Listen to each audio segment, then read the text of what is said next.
Fellow councillors, staff, special welcome extended to residents viewing via live stream.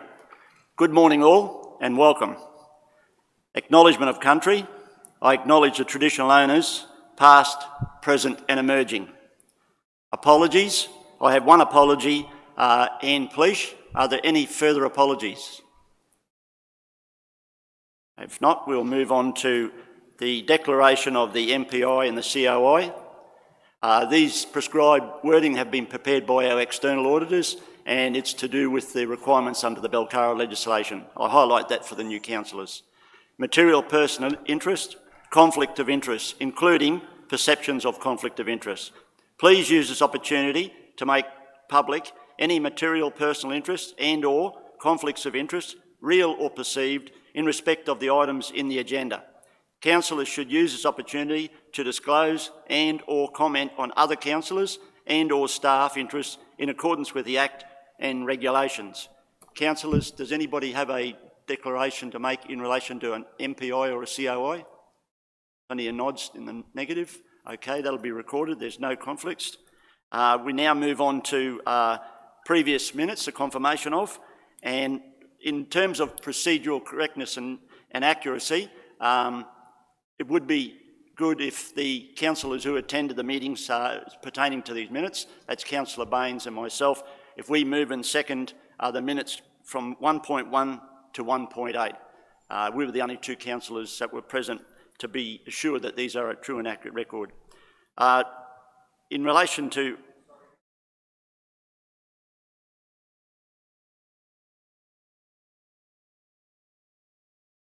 Sorry, Mr Mayor.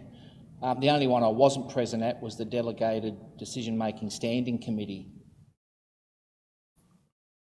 at 1.8. I'm not sure the procedure and a seconder for that. Mr CEO, could you provide advice? Over to the CEO. Yeah, in those circumstances, it's not inappropriate for the Mayor to put that motion and for any of the councillors present to second it and then move towards a resolution. Through you, Mr Mayor, I've noticed that Ms Sands has something to say.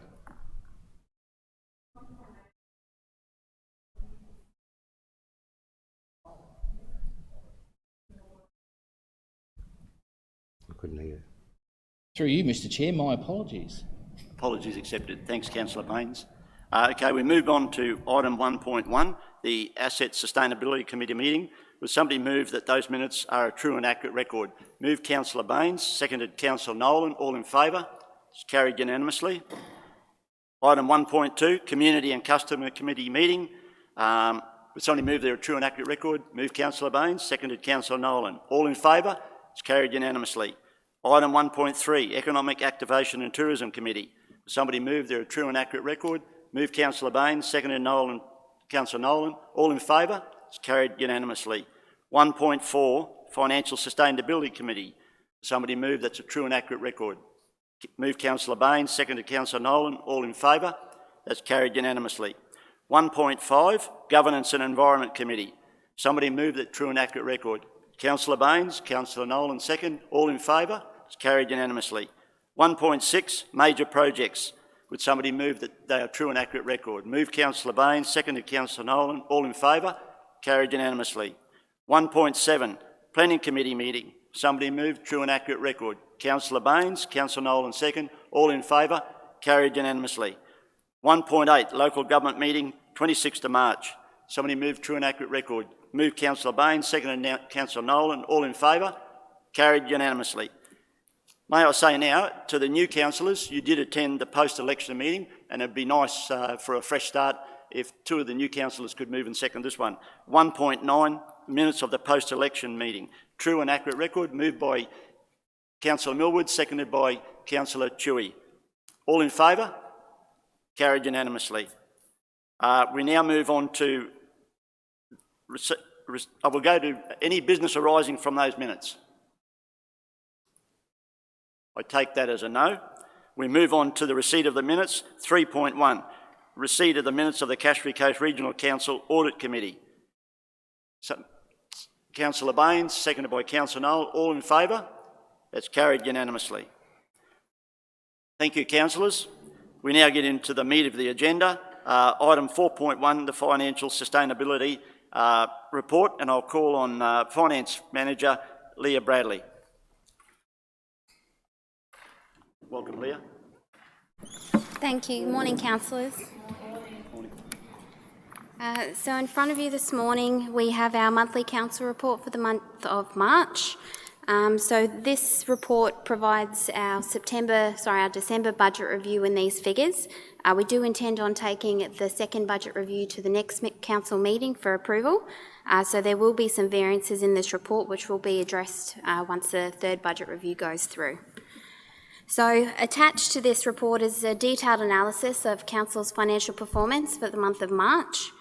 So the end of month cash balance was 52.35 million. We had a restricted cash component of 50.7 million. The operational revenue at March was at 85.5 million, which is 470,000 over budget year to date, in comparison with a year to date budget of 85 million. So that works out at 92% of the revenue received. Operational expenditure sitting at 70.3 million, which is 463,000 over budget year to date, in comparison with the year to date budget of 69.8 million, which represents 76% of our expenditure budget consumed. Capital expenditure for the month was 5.18 million, and year to date capital expenditure including commitments totals 56.1 million. So this is 57% in comparison to the full year budget excluding commitments, or 82% including commitments. So, Page 2 of the report gives you information on the financial performance. So at the 31st of March, the cash operational result was sitting at 35.5 million, or 490,000 over budget. The net result before capital was sitting at 15.2 million, which is 33,000 ahead of budget, and giving us a total net result of 25.9 million. Page 3 of the report is council's balance sheet as at the 31st of March. So our assets were totalling 1.25 billion, total liabilities of 21.67 million, and total community equity of 1.228 billion. The fourth page is council's cash flow. So at the month of March, we had a net cash decrease of 1.018 million. Page 5 gives you detailed information on council's revenue. So at the end of March, our net rates and utilities were sitting at 67.06 million, with a year-to-date budget of 67.15 million. So 97,000 behind budget at this point in time. So prepaid rates are still to be calculated at end of financial year, and that adjustment will go through at that point in time, approximately 250,000. So the graph under that gives you information on CPI for the quarter ending March, not CPI, the total rates arrears, my apologies, sitting at 13.09% with a target of 8%, so a further report later today will expand on that. And that equates to 9.78 million outstanding as at the 31st of March. Page 6 is council's further revenue, so our fees and charges currently sitting at 2.03 million with a year-to-date budget of 2.06 million, so we're 34,000 behind budget, which is a satisfactory result at this point in time. Grants and contributions currently sitting at 16.3 million with a year-to-date budget of 12.45, so we are 3.8 million ahead of budget. This relates to operational grants being ahead of budget, which is to do with family daycare payments. Capital grants are also 3.1 million ahead of budget relating to the DRFA submissions, so those figures will change once we bring our budget review through. Other revenue, currently sitting at 12.2 million with a year-to-date budget of 11.6, so a 622,000 ahead of budget there. Gain on asset disposals over budget by 342,000, which relates to fleet sales. Interest currently tracking under budget by 103 to do with the lower interest rates that we have been receiving. Internal revenue, under budget by 185, mainly to do with the timing of a journal being posted. Other revenue at 312, which is in relation to, over budget by 312,000 due to legal recovery fees that haven't been phased in this budget, as well as other insurance claims that have been received and increased housing occupancy. So contracts and recoverable works currently also over budget, and that's due to the timing of RMPC works being undertaken ahead of the budget. Page 7 lists our council expenditure. So employee expenditure at the end of March was sitting at 19.14 million. So we were 1.1 million behind budget due to vacant positions that council's carrying. Underneath that, we have our materials and services, currently sitting at 22.8 million year to date, with a 21.5 million year to date budget. So currently 1.2 million ahead of budget. As mentioned, the budget review will amend those figures, and that will be increased once adopted by council. Main variances are to do with the accelerated roads program, as well as some works for Queensland, additional works undertaken with additional grant funding received. As well as fuel costs and maintenance as well as tracking ahead of budget. Other expenditure sitting at 29.7 million with a year-to-date budget of 28 million, so currently 1.6 million ahead of budget, mainly to do with our loss on disposals, which is partially offset by the gain on disposal revenue. Page 8 of your report gives us information on the number of property searches within the region. So for the month of March, we received 122 applications, which is a 51% increase on last month. Aged debtors is the graph underneath that, which is council's revenue that we charge out. And the 0 to 30 days was sitting at about 1.6 million was invoiced out. Page 9, we move into incoming calls. So for the month of March, total incoming calls were sitting at 2,208. Interestingly, this is a decrease in 20% from last year, as well as 20% from the last month, so we didn't have the same volume of calls coming in for the month of March. Underneath that is our indexation rate history, so CPI is currently sitting at 2% at the March quarter, and the council cost index at 1.88%. Our measures of financial sustainability at the end of March, so our operating surplus ratio was sitting at 18%, which is within the targeted range. Slightly above the targeted range due to the timing of when our revenues received. Asset sustainability also within range, sitting at 139%, and our net financial liabilities also within range, sitting at minus 53%. Page 10 is information regarding our requisitions raised before invoice. So this is something that council is continuously working hard to reduce this number. For the month of May, it's sitting at 12%, so further training and information will be going out to staff to try to bring that figure down. Payments processed, so the table underneath that advises that we've processed 1,761 invoices in the month of March, with 88% of those paid within payment terms. Page 11 is our FTEs, or our full-time equivalents. So for the month of March, we're sitting at 319.3, and this information doesn't include vacant positions or contract labour. Sick leave hours taken for the month of March was sitting at 2,347, which is a decrease of 9.4% on last year March. And our lost time injury frequency rates, we had none for the month of March, also good news. Page 12 gives you information on our annual leave balances. So the month of March, we do have 149 people sitting in the 0 to 4 weeks, and 69 people who managers and directors are working with to reduce those leave balances over 8 weeks. Long service leave, hovering around the same mark as what we have been every other month, and underneath that is our RDO balances, currently sitting at 5,800, which is a 2% increase on last month. Page 13, we move into our capital works in progress. So at the month of March, there was 47.9 million sitting in WIP.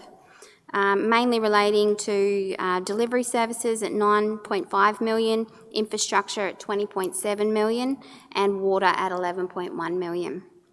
So from that work in progress, the three tables at the bottom and the graph gives you information on the project status. So we're currently sitting at 43% of our capital projects at physically complete, which equates to 20.5 million, and 23% sitting at capitalisation ready, which equates to 11 million. So the last table on the page gives us information on the number of projects within each of those status categories. So we've got 129 projects sitting in pre-construction phase, 85 in construction phase, 82 in physically complete, and 128 in capitalisation ready. So the last thing I'll take you through is page 14, which is our capital expenditure up until the 31st of March. So year to date, we're sitting at 38.7 million, with commitments sitting at 17.35 million. So in total, year to date, we're sitting at 56 million, with a year to date budget of 51.1 million.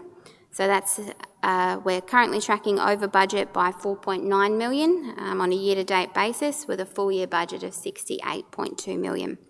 And as I mentioned, 82%, including commitments of the capital works programs, being completed. Happy to take any questions. Any questions for the officer, councillors?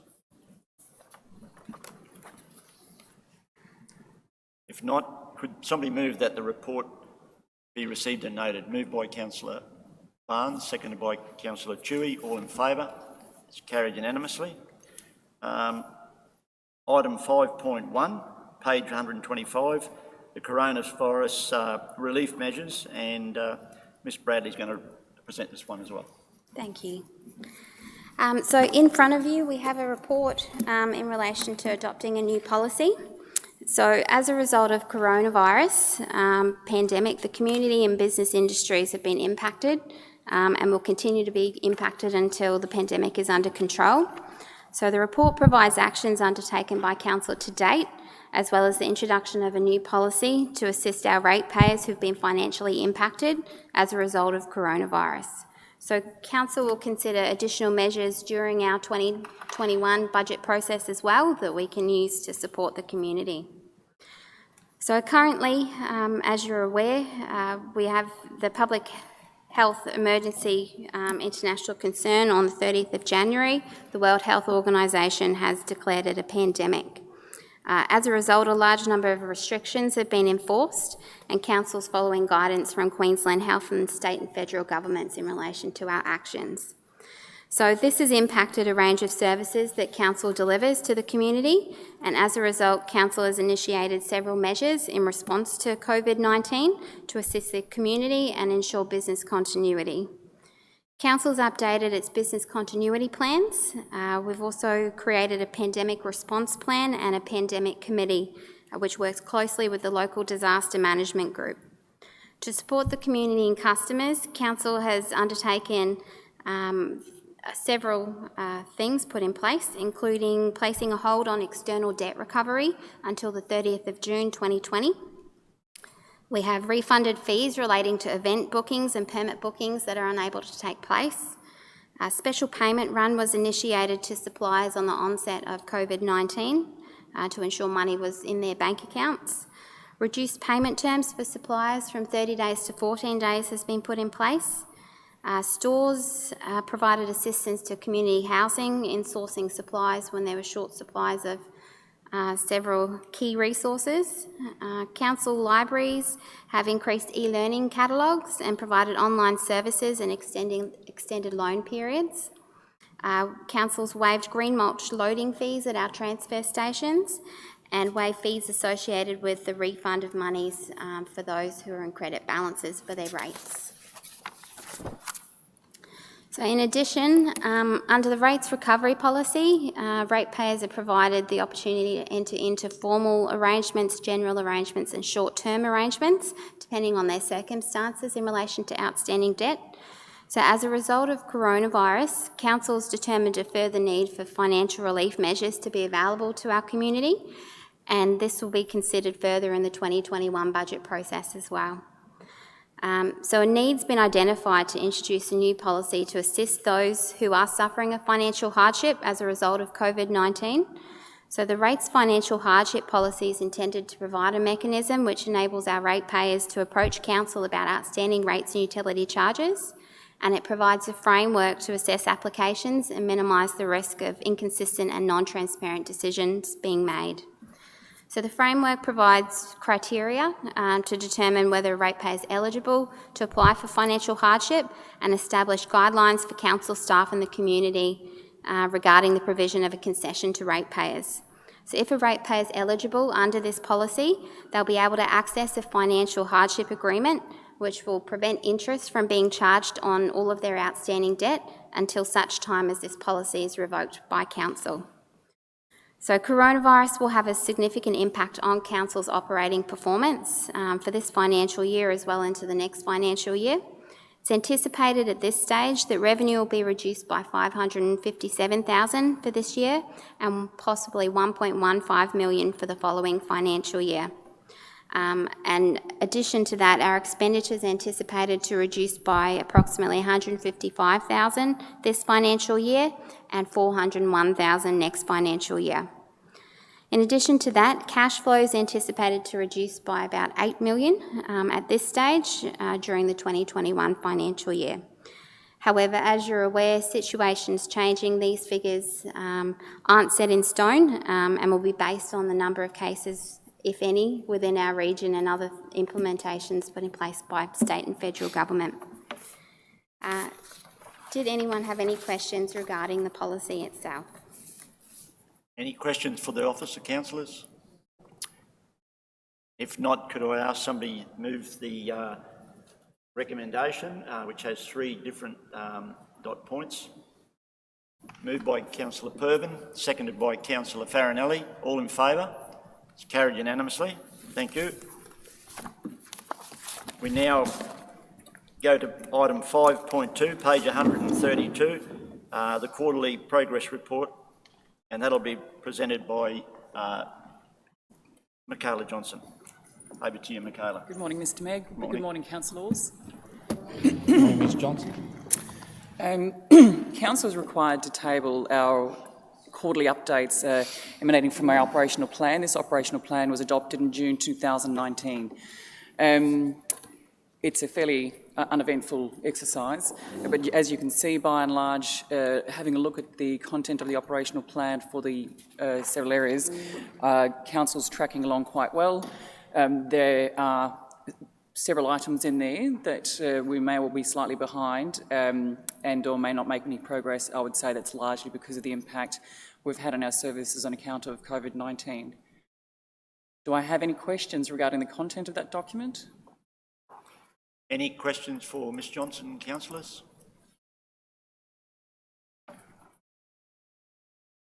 If there's not, would somebody move that the quarterly review of the 2019-20 operational plan be received and contents noted? Moved by Councillor Farinelli, seconded by Councillor Purban. All in favour? That's carried unanimously. Thank you. We move on to item 5.3, page 196, the policy review, and also hand over to Michaela to deliver that one. Part of governance's role is to ensure that we review our policy register and policies that we have on foot for council and staff. The policies that you have before you have simply come to council because they've fallen upon their due date for review. There are no significant amendments to any of those policies, save for the Councillor Code of Conduct, which has been amended to reflect the department's new gazetted template that was issued in April 2020. Do I have any questions regarding the content of any of those documents? Yeah, Councillor Farinelli. Are you moving it? Councillor Farinelli is moving the recommendation, seconded by Councillor Baines. All in favour? That's carried unanimously. Thank you, Ms Johnson. We now head on to item 5.4, the councillor portfolios proposal, and I'll hand over to our CEO, James Scott. Just one adjustment you might not be aware of, Mr CEO. Portfolio number 4 is now governance, environment and finance. So the word finance has been taken. Over to the CEO. Through you, Mr. Chairman, and thank you for the clarification. And I'm quite pleased to add that to the recommendation. Arguably, finance is contained within governance in any case, so it seems entirely logical that be provided. Through you, Mr. Chairman, as you're aware, the previous council operated 8 committees, and I won't detail those unless questioned upon them. All of those committees extinguished on the declaration of the poll on Saturday the 18th of April. Council has not determined to reinvigorate those committees, so absent of Council reinvigorating those or any other standing committees, as I understand it, there's quite some interest in assigning portfolios to councillors, and my personal view is that that's a very reasonable and logical notion, and it provides for a mechanism whereby councillors can operate within their particular areas of interest and concern and develop stronger and better relationships with council staff who operate within those functional areas. There's no legislative requirement or statutory weight given to portfolios. They create, however, very positive relationships and allow councillors to dig into and explore various areas to the extent they require. Through you, Mr. Chairman, short of going through all of the report which is before you, my recommendation is that portfolios be assigned as follows. Firstly, that major projects be assigned to yourself, Mr. Mayor, that planning and regional development be assigned to Councillor Pervin, economic development and tourism to Councillor Farinelli, governance and environment and finance to Councillor Baines, community and customer to Councillor Chewy, asset sustainability to Councillor Barnes, and organisational cultural development to Councillor Millwood. For your consideration, Mr. Chairman. Are there any questions?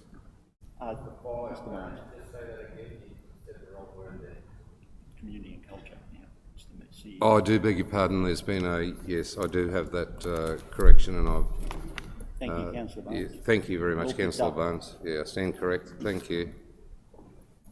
Any further questions for the CEO? Councillor Farinelli. You're going to move it? Look, I'd just like to speak to the recommendation first, sharing a bit of previous experience. I've worked under the committee structure, the portfolio structure. I've got to say the committee structure worked extremely well for 3.5 years in the last term, but when the department made it clear that we had strict timeframes to work within, it became very unruly, it became resource hungry and frustrating. And we had situations where committees were being adjourned, general business was not being exercised by councillors because they didn't want to hold up the process. We had senior staff who either travelled from Tully to Innisfail or vice versa, waiting to present their reports to councillors and couldn't do so because we'd struck a time frame that was predetermined, and debate went on longer, which it should be robust and open, and it became unruly. So I'm very pleased that we've made a decision as a group to change direction and run with the portfolio system. As I said, I've worked under the portfolio system, so's Councillor Farinelli. It works extremely well. Now we have a mover, Councillor Farinelli. Do we have a seconder? Councillor Millwood. All in favour? It's carried unanimously. Thank you. We move on to item 6.1, the CCRC monthly tourism report. And here's Richard now. And Mr. Blanchett will present that, the tourism coordinator. Very timely, he just walked in. Over to you, Richard, and Mr. Boldy.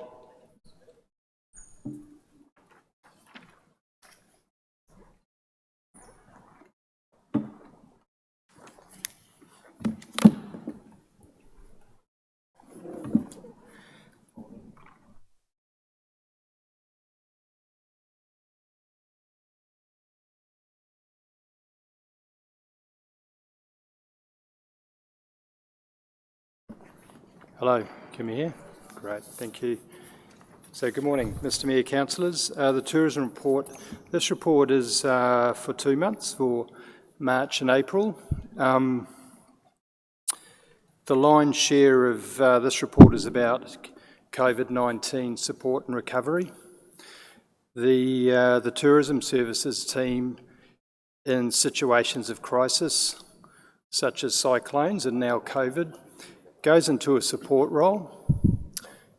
This involves contact with local businesses, hospitality, accommodation, and with COVID, including sports clubs and tour operators. I think it's no surprise it's a fairly severe situation for tourism in the current time. We've been talking to local businesses about the situation, connecting with support opportunities. To date, the team has spoken to, as you can see in the data there, close to 100 accommodation and hospitality operators. There's a lot of positive communications from the businesses, a lot of great innovations, particularly in the area of food and beverage. Their accommodation places in different situations. Some are closed, some have workers staying, so there's a mixed bag in the accommodation. Tour operators simply can't operate, and we have about 25, 26 of those that we're talking to.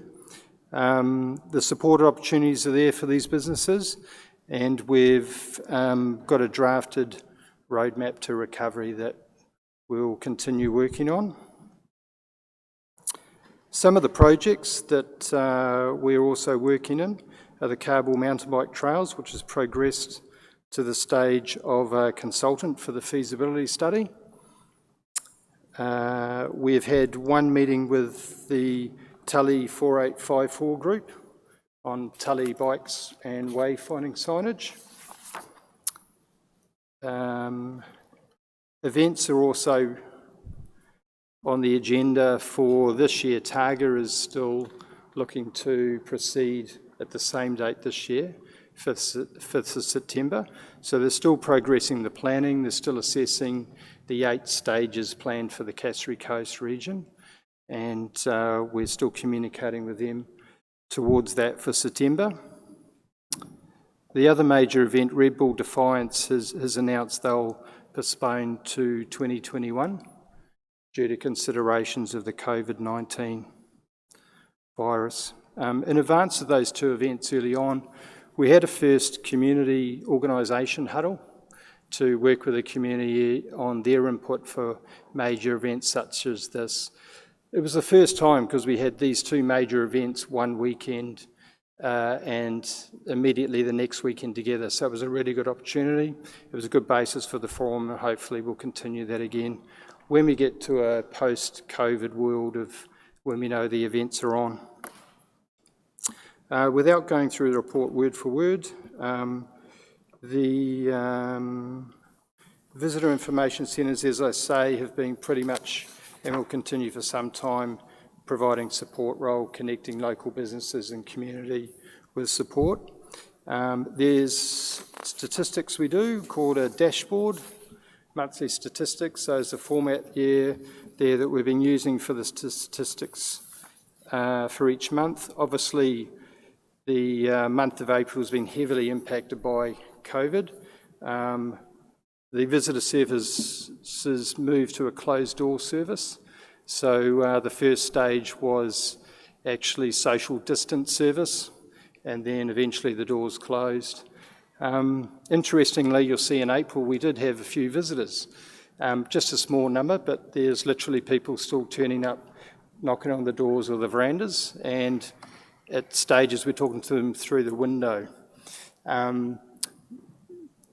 If they do come to the closed door, we're still continuing the service. There's Wi-Fi available, there's emergency information on the outside of the building, and there's also detail to links for support services.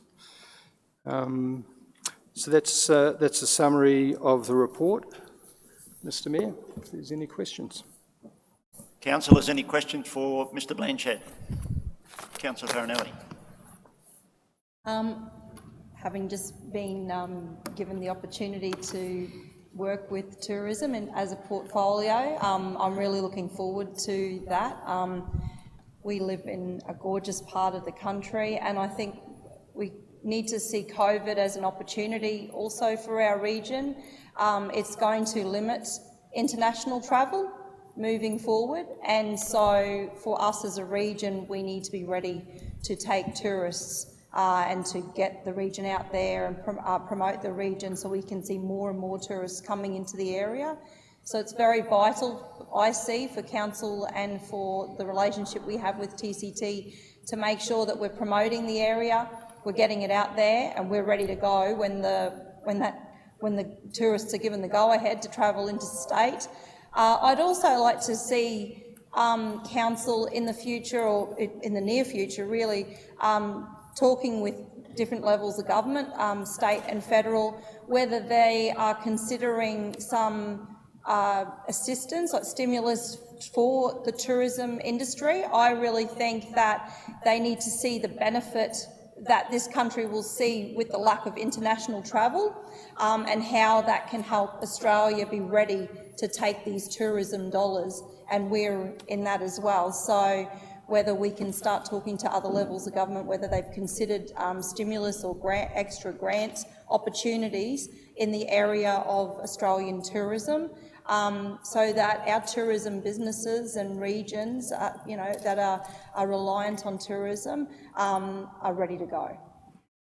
Thank you, Councillor Farinelli. Any further comments? Councillor Barnes. Yeah, thank you, Mr Mayor.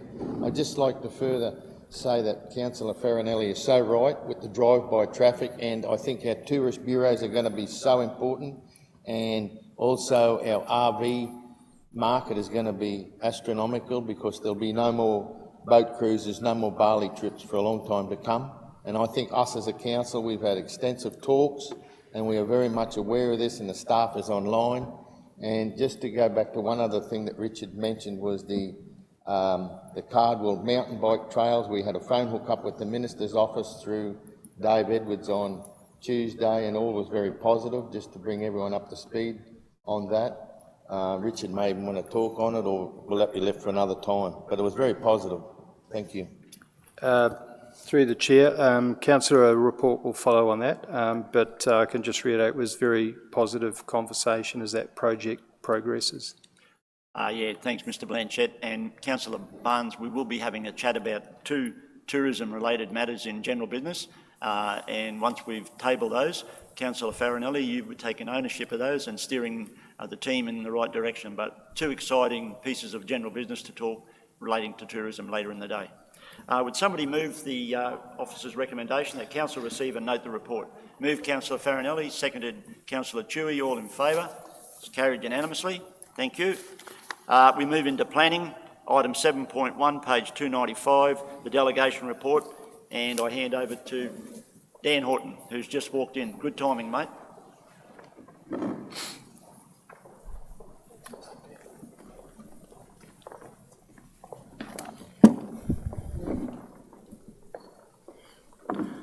We've got to hold this down, Mr Mayor. No, just touch, that's it.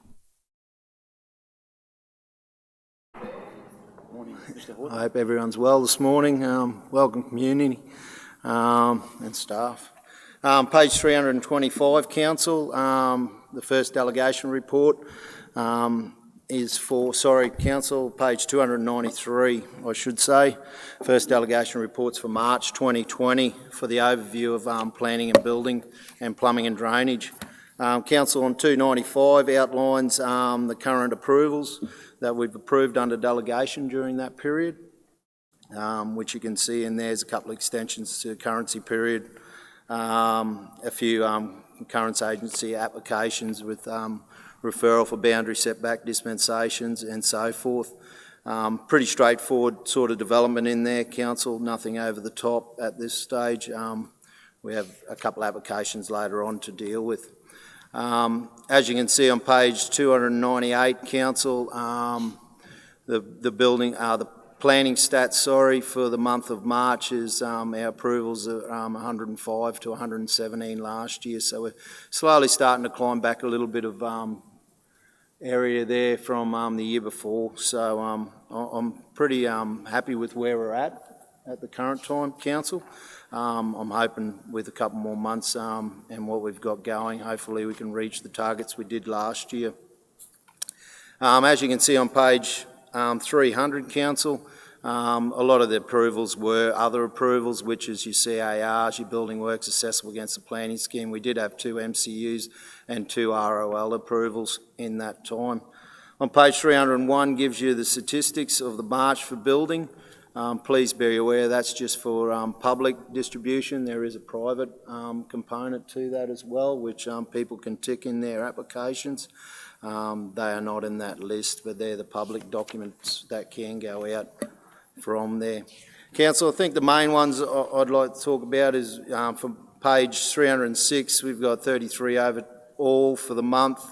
The total approvals coming into that building area with $1.761 million worth of work in there, which is still going not too bad for that period. So it's not too bad overall to date. We're 103 approvals overall and 17 dwelling approvals. If we look further into the stats, you can see that we're above last year's line of the same period in March to the year before, Mr. Mayor and Council. Look, pretty straightforward sort of stuff. Everything's in the graphs there. We're tracking not too badly, I feel, and especially with our progression tables over this financial year. We got 343 approvals that we've done to 281 last year, and that's on page 319, Council. So, you know, so we've still got some good figures even around the current situation, and I feel confident to date of where we're at. So I'm happy to answer any questions on that first report, Council. Any questions for Mr Horton, councillors? If not, could somebody move the recommendation that the delegation report listing approvals issued by the planning services from March 2020 and current applications be noted and received? Moved by Councillor Barnes, seconded by Councillor Millwood. All in favour? It's carried unanimously. Thank you. Item 7.2, page 325, the delegation report and current applications. Over to Mr Horton. Thanks, Mr Mayor. These are the reports for April, Council, as we had 2 double up because we didn't have any meetings because of caretaker. Same sort of report, Council, and please, Council, if you wish to have other information provided to you, please let me know. I used to provide a list in there of current applications that we had that we were dealing with at the time. But if you feel they wish to go in, but hopefully with moving forward at a later time with e-service, you can track them on a daily thing on our website. I suppose on page 327, there's an extension there to the Sea Haven Approval Council, which is the pretty large approval that we've currently still got over at East Innisfail, moving up towards Coquette Point, which is the Sea Haven development still on the books. And the other one is the extension of the currency period of the 3 lots into 226 lots, which was a preliminary approval for the top end of Flying Fish Point, which is the corner as you're heading out to the croc farm. And so they're 2 considerable developments. That Sea Haven one's 180 lots on marina development, which is substantial. And if Council wants to know more about that in future, we can talk about that at another discussion. As I was talking, you can see on 330, page 330, Council, we were climbing back with our planning, and I was confident from that month before, so now we're only 6 applications behind from what we were last year at the same time. So we're at 119, we had 125, so for the month of April, which is positive for us moving forward. And as with page 332, Council, we have the other approvals, which are, you know, those CARs, the boundary dispensations, oversized sheds, those types of things we deal with. But we had 3 MCUs we did under delegation and 1 ROL under delegation. They're your smaller type of applications, Council. As for the building stats, Council, moving forward with that, the month of April we had 26 approvals overall, $2.158 million worth of work. So the month before we had 33, but 1.7. So we had, even though we had less applications, we had more dollar figure behind those applications that were approved. Overall, total approvals 129 that we've done so far for the month, progressing for the year, and 24 dwelling approvals. And I suppose with that, you know, overall, council on 341, page 341, we got 129 overall to 113, Mr Mayor, from the year before for the calendar year. So we're tracking in front at this stage. With the dwelling approvals, we're in line with last year. We did 24 approvals up to April for the calendar year, and we got 24 this year. So there's still people building in the area, council, still some new houses going up, and you'll see that down in some of the estates at Mission Beach, around town and around the rural zones, and some in around the Tully area as well, in the rural res area. So other than that, council, look, we're tracking fairly good overall in our total approvals for building. We're at, and that's shown on page 350 with 369 to 308 the year before. So if there's any other questions, I'm very happy to answer them. Yeah, but if anyone needs to ask anything outside of council or wants to talk to me, quite welcome to do that. Always available for a discussion on these types of matters. Councillors, any questions for Mr Horton on that item? So no? Okay, would somebody move the recommendation that the delegation report listing approvals issued by the planning services from April 2020 and current applications be noted and received? Moved by Councillor Farinelli, seconded by Councillor Pervins. Moved, seconded by Councillor Barnes. All in favour? It's carried unanimously. Thank you. We move on to item 7.3, page 357, and over to Dylan Thomas, Graduate Planning Officer. Welcome, Dylan. Thank you, Mr Mayor. Through the Chair, Council has received a request for a minor change to an existing approval. The original approval was issued on the 29th of June 2018 and was for a preliminary approval for a variation approval to override the rural zoning of the site and associate rural residential zoning with the second part of the application for reconfiguring of a lot, 1 lot into 7 lots. The variation approval portion of the application was refused, with the reconfiguration approved subject to reasonable and relevant conditions. So through the Chair, it's page 357. Sorry. The lots range in size from 0.53 hectares to 1.45 hectares, with the proposed boundaries generally following watercourses in most instances. An access easement is also proposed over lot 7 in favour of lots 4 and 5, which align with an existing access track and creek crossing. Council is now in receipt of a request for a minor change to conditions 1 and 4 of the reconfiguring of a lot decision to remove the staging of the development and operational works components. Due to the development only featuring a small number of lots rather than a larger scale subdivision, it is reasonable to request that the condition of staging is removed from the conditions of the approval. Further, the conditions surrounding requirements for an operational works application have been reduced subject to a further report from a registered professional engineer of Queensland. If an operational works application is no longer required, the staging of the development will be more effective due to the work for each lot only involving the installation of connection points and water meters to each allotment. The access work has also been removed from the operational works application, initially requested due to sufficient information from an RPEQ being able to be provided outside of this process. The changes will result in a similar outcome for the approved subdivision and will allow for the potential increase in the lots being developed within the suburb of Faluga. Therefore, the application is recommended for approval. Any questions for Mr Thomas, councillors? If not, would somebody move the officer's recommendation, please? Moved by Councillor Millwood, seconded by Councillor Pervin. All in favour? It's carried unanimously. Thank you. Item 7.4, page 373, material change of use for offices and shops on land described at lot 26, Wongaling Beach. Over to Mr Thomas.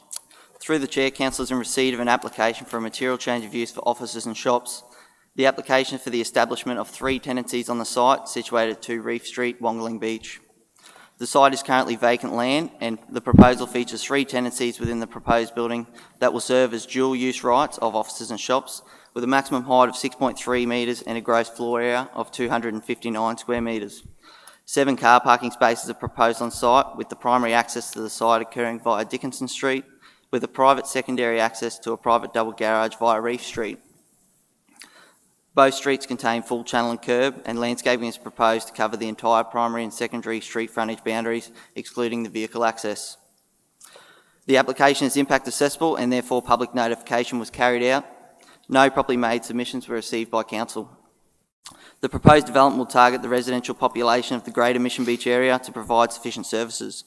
Due to the low scale of the proposal, there is not expected to be any adverse impacts arising as a result that will be of detrimental effect to the environmental values of the area or surrounding residential uses. The site is appropriate for the development due to being situated on the outskirts of the residential choice precinct and near the business precinct. This will allow the development to provide further support to the hub of Wongaling Beach and allow residents within the locality to access to further services. The high quality of the architectural elements of the activity will increase the amenity and vibrancy of the area, in addition to capitalising on increased usage of the existing infrastructure.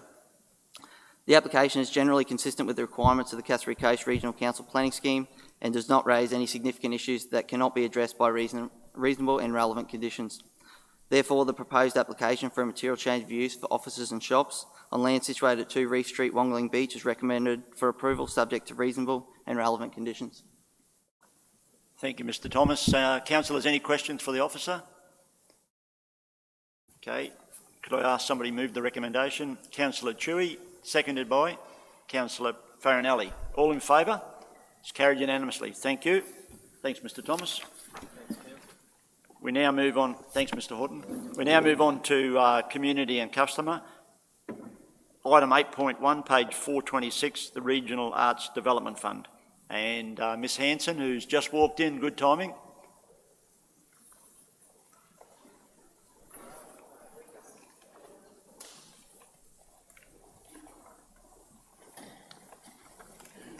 Over to you, Ms Hanson. Okay, this report outlines the second round of the RADF program for the 2019-2020 financial year. The report outlines the RADF program.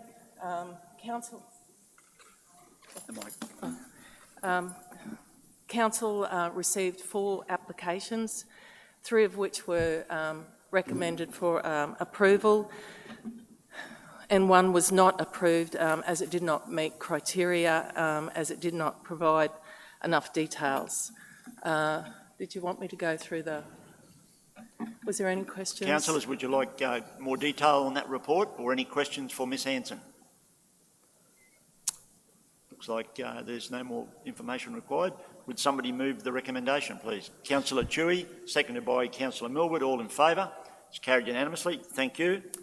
Thank you. Thanks, Ms Hanson. Thanks. Yeah. Item 8.2, page 431, Tully Library Community Engagement Survey. Our senior librarian who just walked in, Ms Williams, over to you.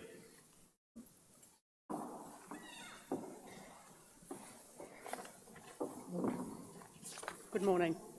Morning. Push.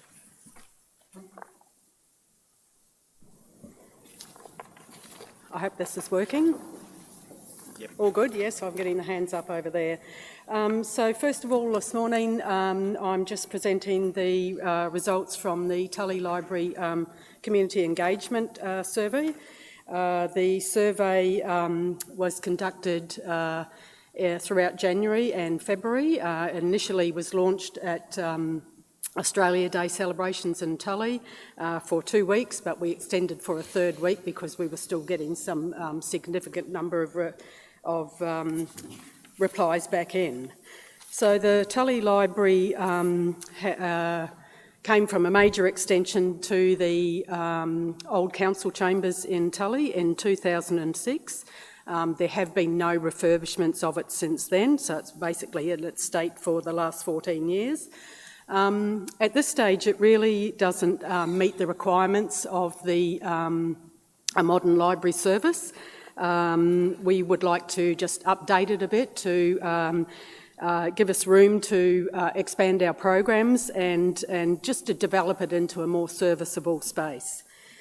So the lack of a suitable closed-in meeting room or event space for our children's programs and author events has been quite significant, and we did get quite a few comments about that in the survey. These events are currently held in the main library space, which of course disturbs other people in the library that may be there to study or use computers and things like that. So as I said, the survey results indicated a need for such a space. We had lots of queries about why can't we have movies down there like we do at the Innisfail Library. Of the survey, we had a total of 224 responses, consisted of 150 members, 18 non-members and 26 visitors. We asked 5 questions, plus just a bit of data on member status and frequency of visits to the library, etc. The results from the survey we divided into 4 main categories, and they were, so the responses in regard to the library collection, so the items that we hold in the library, there was 45 responses to that. The separate meeting room or place for children's activities was 81 responses, so there was a great interest in that, people wishing for a quiet space, out-of-hours facility for workshops and meetings, etc. Decor, ambience and outside, we had 113 responses to that. Quite a few of them related to the car park being a bit small, the no covered-in walkway from the car park to the main entrance, and also the very slippery ramp leading up to the main entrance. And then programs and activities was the last segment, so it was 81 responses to that, requesting more programs. There's always lots of interest in these things, and we feel we can offer a lot more if we have a particular dedicated space for that. In addition to this, there were 79 respondents who indicated that they use the library to access the local history collection, and with many of them expressing a desire to have more access to that collection. While 14% of the respondents indicated their desire for aspects of the library service to remain the same, they did offer suggestions for improvement, and only 13 responses in total indicated across all questions that no changes were necessary. I've also included here the respondents' answers to the question, what should Council's number 1 priority be for the Tully Library? And they are, so we came down to about 7 here. 21 people said keep it open, don't change it. There was a lot of comments about that. Service of the level of service and the staff we had. I'm pleased to say we had lots of really good comments about the staff and the service they received down there, and can we keep it up? 8 responses to local history and archives, so continue the history displays, make it more accessible. The collection, 26 responses, so a wider variety in the collection, more books for all those avid readers. And then the parking and outdoor area, there were 14 responses to that. Update decor and the refurbishments, 16 responses. And then the meeting room and the separate children's area, quiet area, there were 21 responses who thought that should be Council's number 1 priority for the Tully Library. So from that, we've developed an action plan, and I'm pleased to say that the first 3 items on this action plan we have been able to address already. So as we meet today, the tiles are being replaced on the ramp up into the library with a non-slip surface. It should have been completed by now, but the rain's held them up a little bit. I have recommended that the interlibrary loan fee of $3 per item be waived in this next financial year's council fees and charges. And we've looked at ways to increase access to the local history, and we've actually submitted a grant application to State Library to purchase a digital table, I should say, on which we can create some storylines, so and also just display some of the many images that we have in the local collection. So we can choose certain aspects of the area, and then with the use of images and newspaper reports and documents, create a storyline that people can follow on the digital table, and alongside that a couple of showcase display cases that we can display items that relate to the storylines on the table. From here we will develop a facility master plan. So we will look at how we can make some changes down there in the library and then take that back to the community for their input on that. We will also look at, part of that will be changing the decor, the furniture, looking at the shelving and various things like that as to whether that needs to be updated or is it functional still, and how can we change it. We're always looking at collection renewal in our libraries. It's something that's ongoing all the time, of trying to improve our collection, and programs and activities. We like to respond to the community's needs there, so we will gather feedback, survey responses from any programs that we do offer in the future. It's always good to get feedback on them as to how they're accepted, or how the community like them, or what would they prefer to see. Thank you. Any questions for Ms Williams? Councillor Chewy. Thanks, Ms Williams. Will be in charge of community and culture, so I look forward to working with you. Great. And I look forward to the historical part. I know what's in the back room of that Tully library, and it's huge and fascinating, so I look forward to that. Just with the COVID restrictions, just the library hours, have they in the process of being updated? Yep, so next week, Monday, we will reopen. It'll be normal opening hours apart from Saturdays. We're not going to open on Saturdays to start with, because we just don't have enough staff to facilitate that sort of opening. There will be very restricted services though. It's basically a collect your items to loan and leave the building. Yeah, 10 people at a time. Thank you. Councillor Barnes. Yeah, through you, Mr Mayor, thanks for that good report. Being a member of the Tully Library, and I often visit it, and I think the staff is very good there, I think before we go spending too much money on a small building, as we have issues not being able to store memorabilia, and I do think it does need a revamp, through Councillor Chewy, who's in charge of this now, I'd just like to suggest that we look outside the square. Maybe we could relocate that across to the other big building and get some offices that don't need a passing through traffic, put them across in the library. We've got more room, we've got a bigger building, and I've noticed in Cardwell why the Cardwell Library runs so good.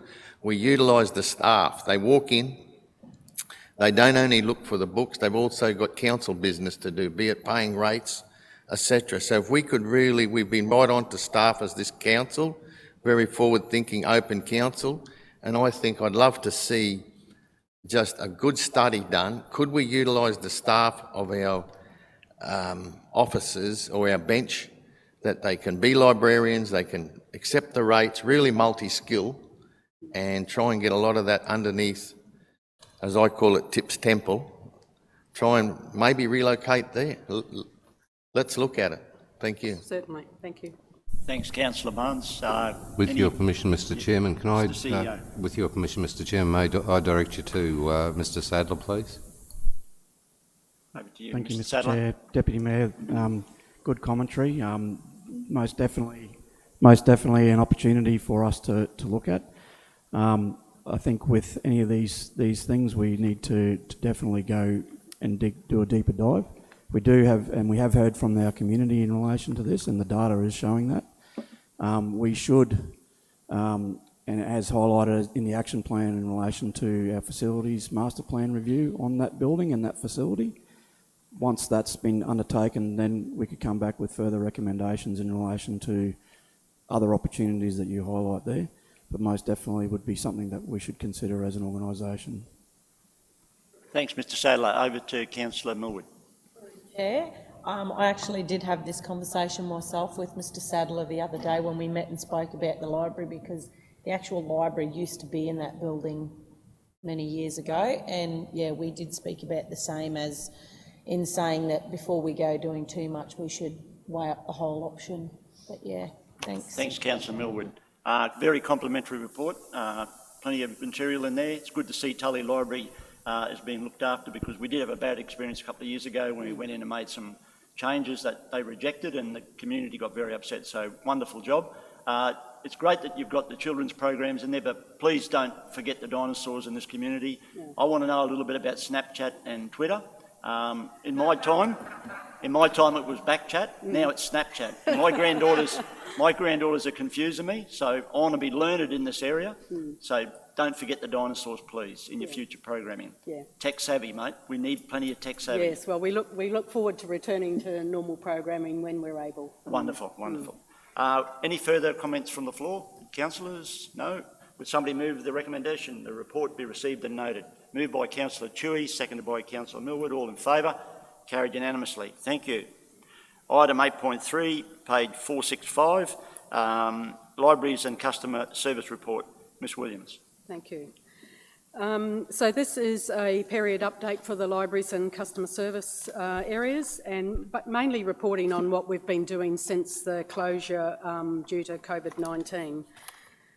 So the library team very quickly adapted to the changed circumstances, and due to a copyright agreement between Australian publishers, authors and the Australian Library and Information Association, we were able to start presenting online story times and baby bounce sessions. So unfortunately that will lapse once we go back to normal programming, and we will have to take down all those story times once this copyright agreement finishes. But the staff, I think, have done an absolutely wonderful job. We were the first library in North Queensland to do this, and I think we're about the fourth library in all of Queensland to get online and start presenting these programs. They've also done some great craft sessions for adults and children, and of course we've continually through our Facebook pages have been promoting our e-resources, e-books, e-magazines, and those available to anyone to download. Other shutdown tasks that the library service has been undertaking, we've done 3 grant applications have been submitted, totalling around $25,000. The first I've already mentioned as far as the Tully Library Local History, and we've done 2 for the Wongaling Beach Library to coincide with their refurbishment. I hope to hear the results of those grant applications this month. The library technical team have embarked, and it's been a great opportunity to clean up our library management software that runs all of our library collections and the public online catalogue, so they've been doing some work in there. We've been digitising some of the many local history images that we've got. We continually work on our collection, but we've, in the time we've been closed, we've received a lot of new stock. So all of our libraries will reopen next week with many, many new books for everybody. And we're also working on some in-house training sessions for our staff.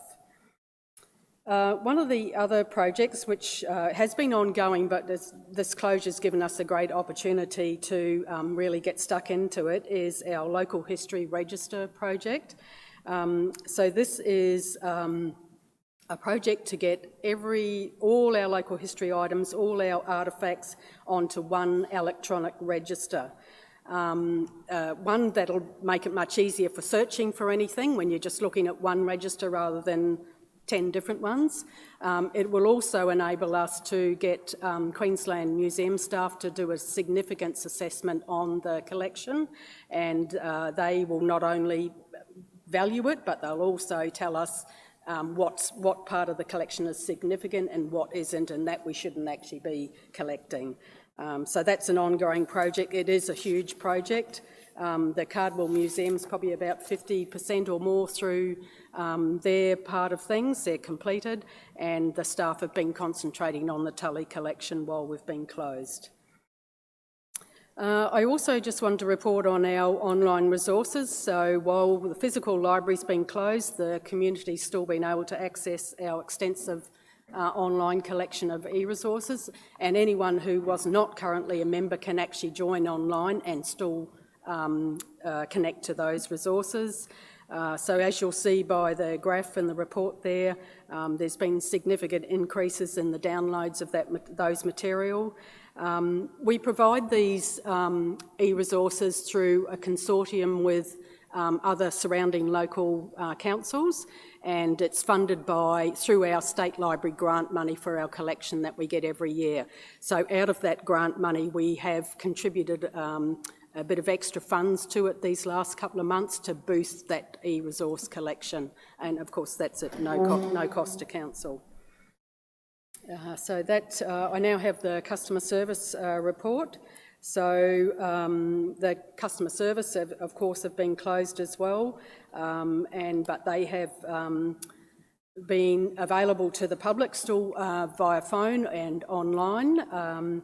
They have seen a significant drop in the amount of customer requests in April compared to previous months.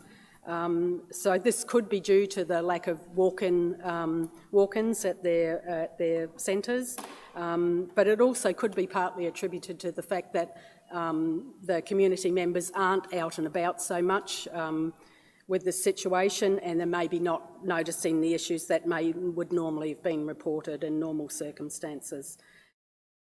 So in April, they had 691 requests raised and 461 closed in that time. So that was, March was 902 customer requests raised, so quite a difference there. There's also been a significant drop in the abandoned calls during this time, and I guess this could perhaps relate to the fact that customer service staff are there, they're manning the phones, and they're able to take those calls as their focus has not been elsewhere. So abandoned calls actually dropped down to 2.3% in April from 4.8% in March, so that's a good outcome. They also have been able to use this time to conduct some clean-up tasks around the place. So they've been working on addressing some of the current and outstanding customer requests. They've been processing and completing all waste management requests in a prompt manner, updating their processes and their task instructions and general information in LivePro, and evaluation of all their digital file storage to ensure currency and relevancy. All tasks undertaken during this time will only improve the quality of service. We just finally in the report, there's just a number of future items that you'll see that we're working on. The security upgrade, a camera upgrade at Mission Beach Library, Civic Centre and Innisfail Customer Service. I know that is going through at Mission Beach Library next week.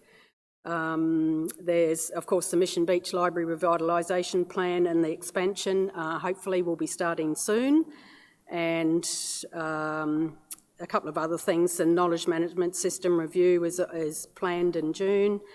Customer strategy development is also in progress, and the venue management services and the local history project is also in progress. Thank you very much. Any questions for the officer? Councillor Millwood. I just wanted to say that your story time was very well received online, and that they'll be sad to see it go. Yes, yes. Any further comments from the floor? I've got a question for Ms Williams. A lot of excited librarian and members keen to get through the doors on Monday. I note with the easing of restrictions, there's going to be a limit on the numbers that can get into Innisfail, Tully and Carver libraries. What's the limit? The limit will be 10 people at any one time, and that also includes staff. Okay, so, including staff? Including staff, yes. Okay, yeah. How many staff you got in the Innisfail library? Well, we hope to have 2 people up on the library floor at any one time. So we have to cope with the return of items as well as issuing, but we do expect that people will spend very little time in the library. We won't actually have any seating available, so they can't sit down and linger. We won't have newspapers available like we normally do. Okay. So really it's just a service. You come in, get your material that you want, check it out and you leave. Yeah, and that way we can try and get as many people through as possible too. Thank you for that. Any further questions? If not, would somebody move the officer's recommendation, the report be received and noted? Moved by Councillor Farinelli, seconded by Councillor Barnes. All in favour? It's carried unanimously. Councillors, we might take an early break for smoko, because we have the asset sustainability agenda, and it's pretty heavy, so it's going to go on, and then we'll have to break halfway through it. So make a break now, give you a bit of comfort time, and return in 15 minutes. You happy with that, Mr CEO? Yeah, that's perfectly acceptable, Mr Mayor. Councillors, you happy with 15 or do you want 30? 15? All right, return here at 10:30. Thank you.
Nice to meet you, Brent. Rocking, yeah, really good. Thanks for your patience, mate. Sorry we're a bit late. I know the tide and time wait for no man around here.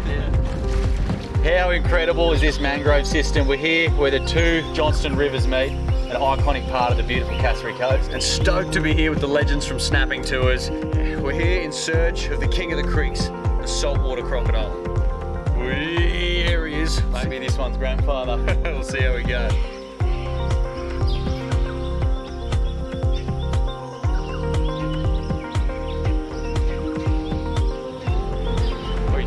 Over here. Is that the one on the bank there? On the bank, yeah. I reckon this one. Yeah, we're on. We're on. Look at him. Oh, he's a bloody beauty. This is a full banger. What? Woohoo! How's it, bro? How good is that? Yeah. Captain. Cheers, man. Beauty. Cheers, fellas. Crack her up. Thanks for having us. Great way to spend the afternoon. Beautiful.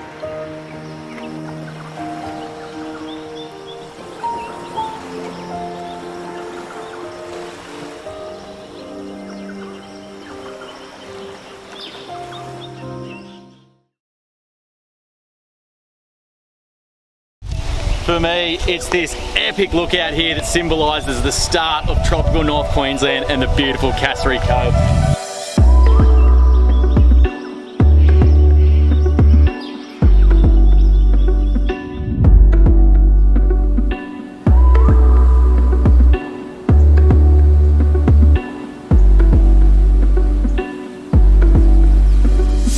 Far out! How incredible are these views over Hinchinbrook Island?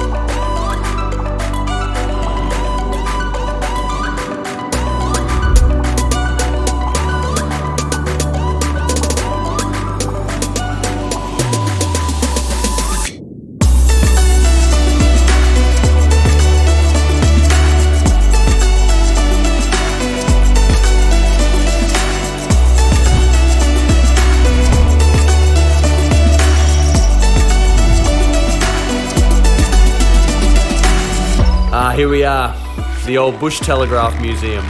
We've been meaning to pull in here for years.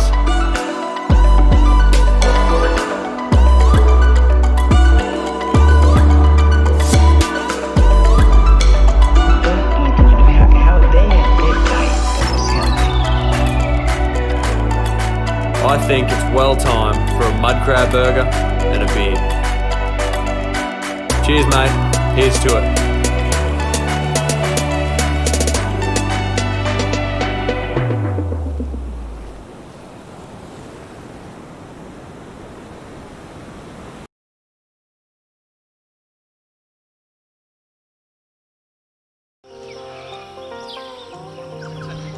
Nice to meet you, Brent. Rocking, yeah, really good. Thanks for your patience, mate. Sorry we're a bit late. I know the tide and time wait for no man around here. How incredible is this mangrove system? We're here where the two Johnston rivers meet, an iconic part of the beautiful Cassowary coast. And stoked to be here with the legends from Snapping Tours. We're here in search of the king of the creeks, the saltwater crocodile. Here he is. Maybe this one's grandfather. We'll see how we go.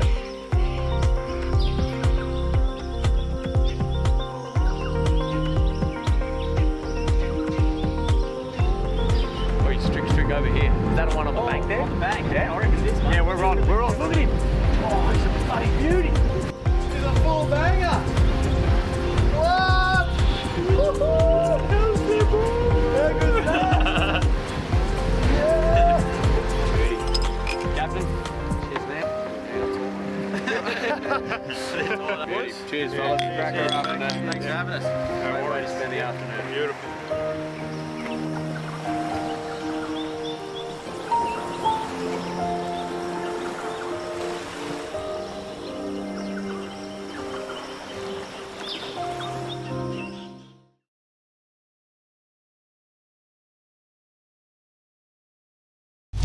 For me, it's this epic look out here that symbolises the start of tropical North Queensland and the beautiful Cassowary Cove.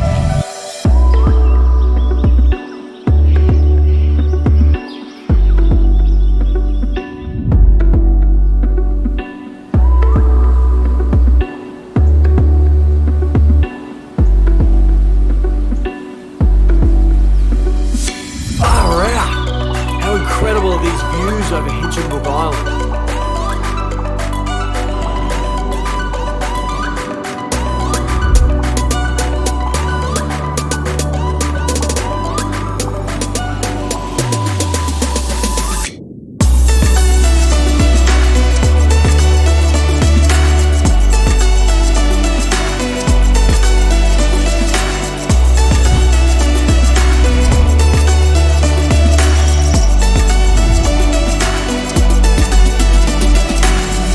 Here we are, the old Bush Telegraph Museum.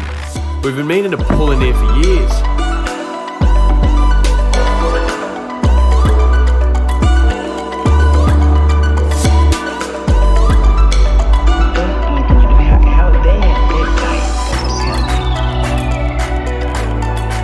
I think it's well time for a mud crab burger and a beer. Cheers, mate. Here's to it.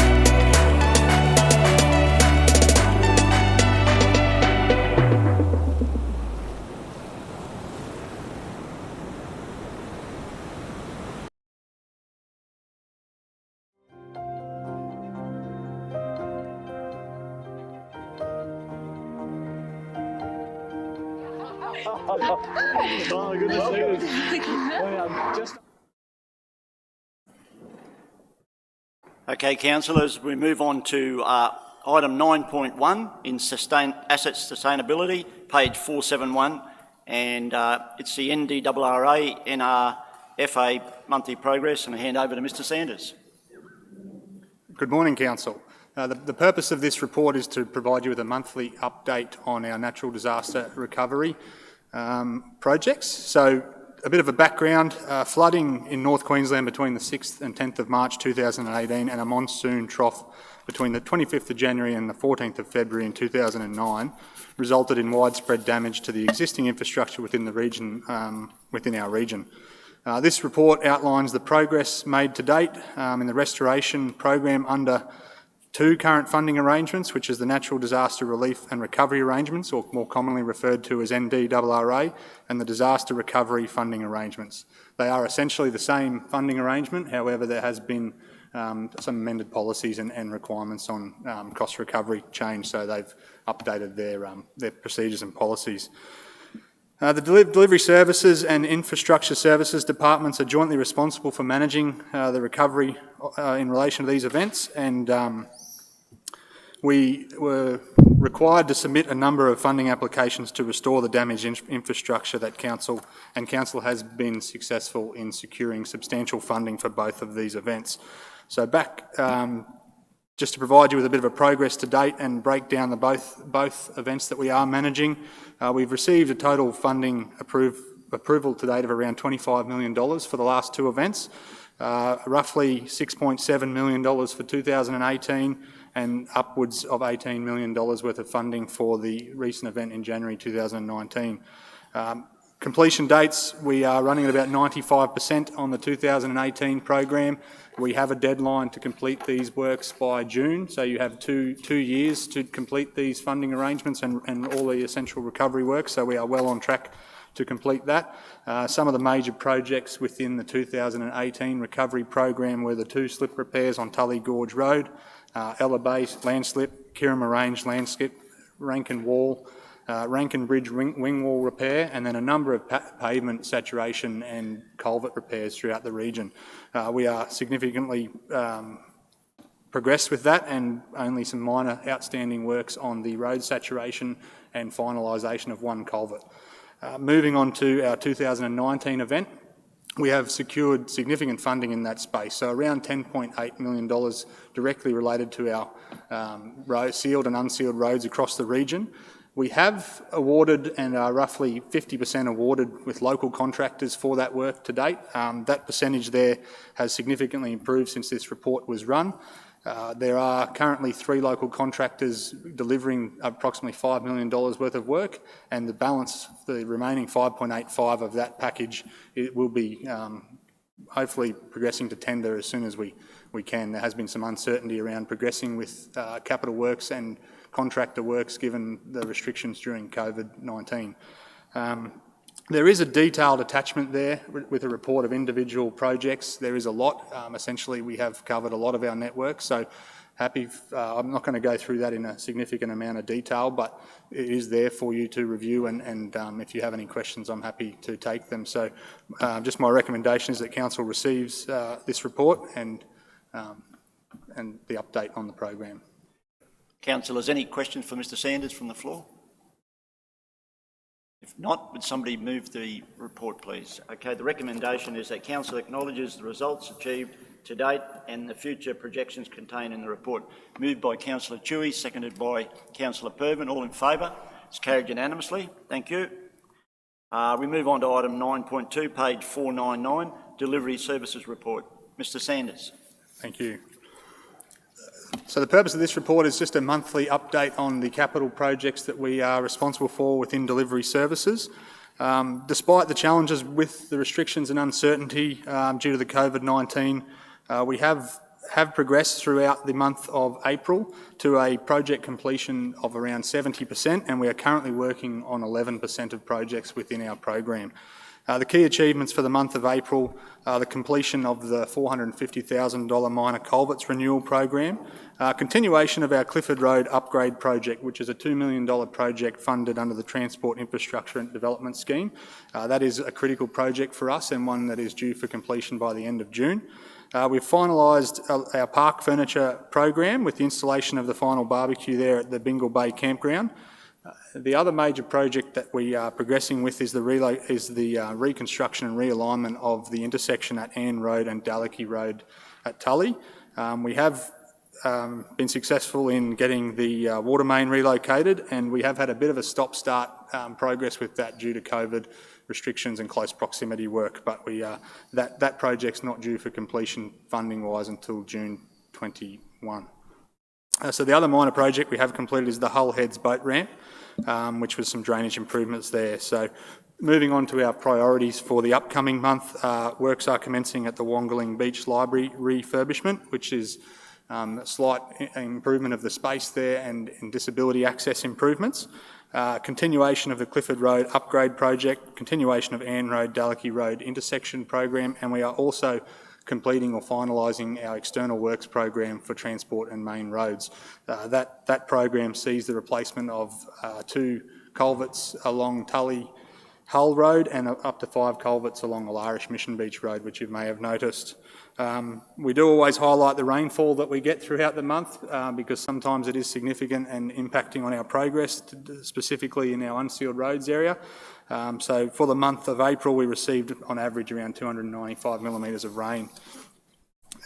It doesn't always line up this way, but we have also, with the 70% completion of projects, we are sitting at around 70% financially complete as well, but that will be significantly change in the coming months with the completion of one major project worth $2 million. So I think that's about it for now on the upgrade, and I'd like to, if you've got any questions, happy to take any questions on the program. Any questions from the floor? Councillor Barnes.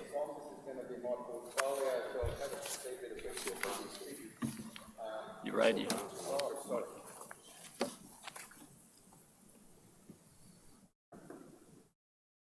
Yeah, thank you, Tom. I think it's a credit to yourself and Adam and their staff for acquiring so many grants, not only state but also Commonwealth. You don't see too many Commonwealth grants, so you've done the right thing somewhere. And I think you've done pretty good at being 70% completion through these COVID times. Imagine how much the percentage is going to be when they're gone.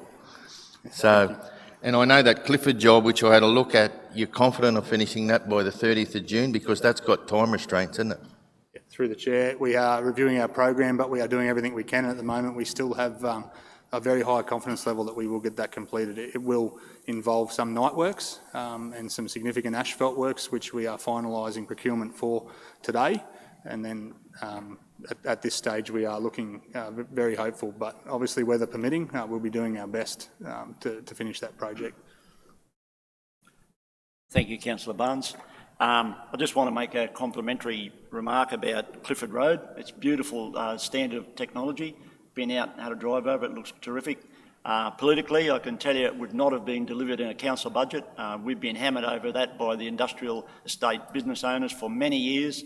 Mr Goodman will tell you how many times it's been deliberated in budget workshops. We were very fortunate to receive funding. So, Councillor Barnes, the challenge I'm issuing to you today is get out there and talk to Mr Knuth and Mr Catter and Mr Damedo, because we really need state and federal funding to make these projects happen.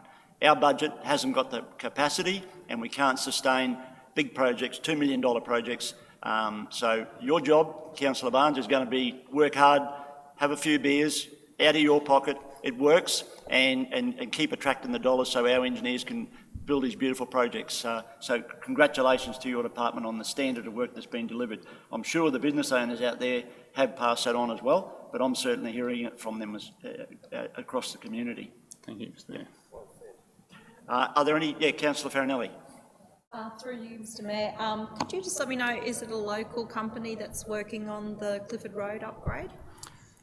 So, through the chair, currently it's run by, it's a council in-house project being delivered day labour. We are supplemented by local contractors, and we do have procurement arrangements to prioritise and select those contractors, but there is significant local contractor involvement in that project. Great, thank you very much. Any further questions from the floor? If not, would somebody move the recommendation? Moved by Councillor Baines, seconded by Councillor Pervin. All in favour? It's carried unanimously. Thank you. We move on to item 9.3, page 528, Infrastructure Services Report, and Mr Goodman, Director of Infrastructure Services, will deliver this report.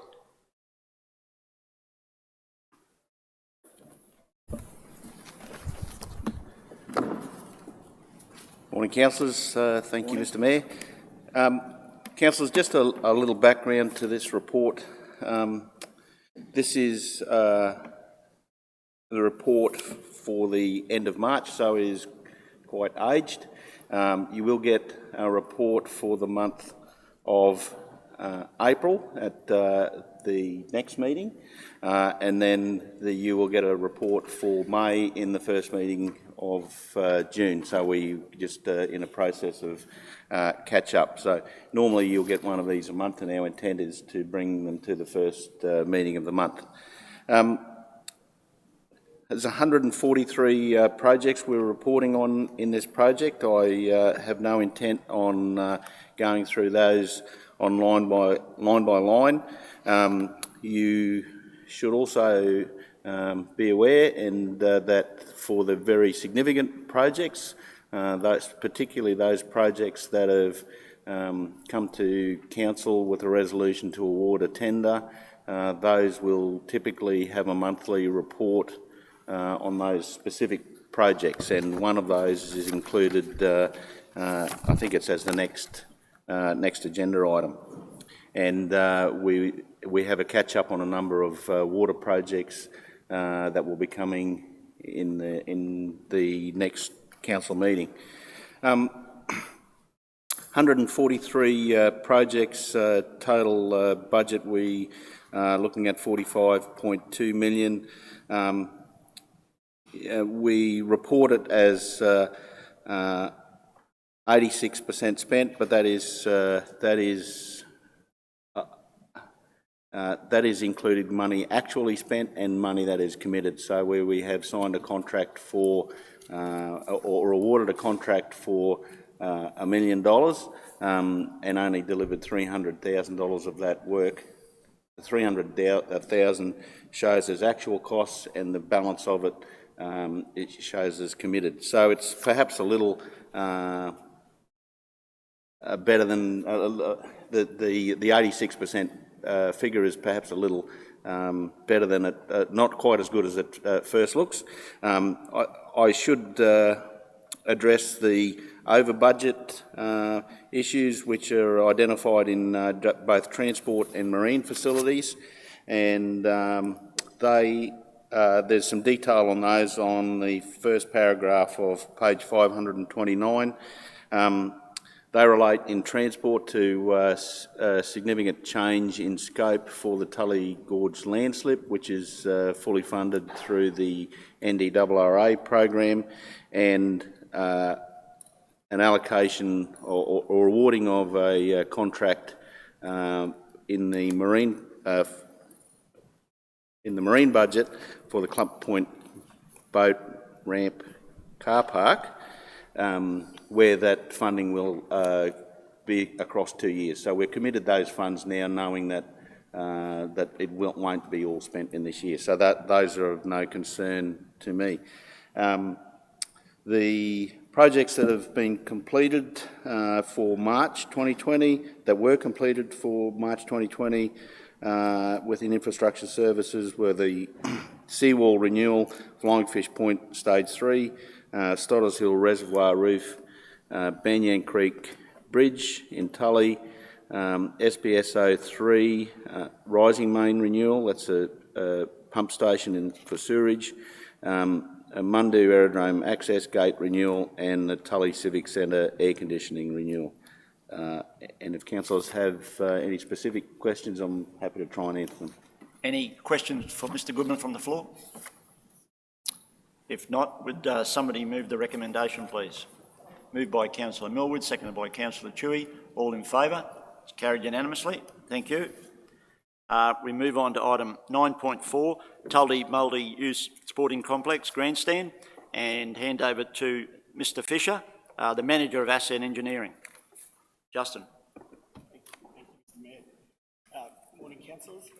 Morning. Sorry. Good morning. Councillors, this is our monthly update for the Tully Sporting Complex and Grandstand. The project is progressing quite well. Major steelwork's now up. It's really starting to take shape and getting a lot of good feedback. And within the structure, there's also a lot of internal fit-out work, painting work that is well underway. The roof was scheduled to start this week, but just with the weather and rain and wind, it's now scheduled to start next week. Financially, the project's tracking well. Still expect to come in under budget overall. Contractually, we're contract up to date is around $2.86 million, and the current contractual practical completion date is the 13th of July. Coming up in May, like I said, we've got the installation of the roof, the sealing of the main roof, the finishing off of the external stairs, continuing the window installation, painting, and then the internal fit out of the change rooms and showers and toilets. There's a couple of photos there. These were taken at various points throughout the project, but as evident there, it is really starting to look like a grandstand. New scope and changes. We've approved some variations there for the work. That's largely as a result of our discussions with user groups, and that's been around the fit out and kitchen. Some additional drainage work, and car park work that will let us have the project wrapped up and finished sooner and available for use as soon as we can use it. We've spent a bit more on the sound system just to get a quality product there that will serve the community well for many years, and also the security system to really make that facility usable and accessible to the community. Not listed there is through consultation with the user groups, in particular the Show Society. We've also agreed to demolish a couple of extra toilet blocks that aren't utilised, noting full well that new facility has got excellent number of toilets and will serve that whole ground for any event that it needs to. One of the things, we are continuing to work with the user groups. We need to formalise an agreement about how the facility will be managed. That was delayed due to COVID restrictions, but we've started that process. Those groups are very positive, and we really look forward to continuing the good relationship we have with them and really making this a well-utilised functional facility for the community. So happy to take any questions through the chair. Councillors, I'm aware you did an inspection tour yesterday. Complimentary feedback's been overwhelming, and I'm also hearing from locals in Tully that the gumboot is going to be challenged in terms of something iconic when this grandstand is open. So over to the floor, and anybody who was involved in that inspection yesterday, any comments you'd like to make? Mr. Councillor Millwood.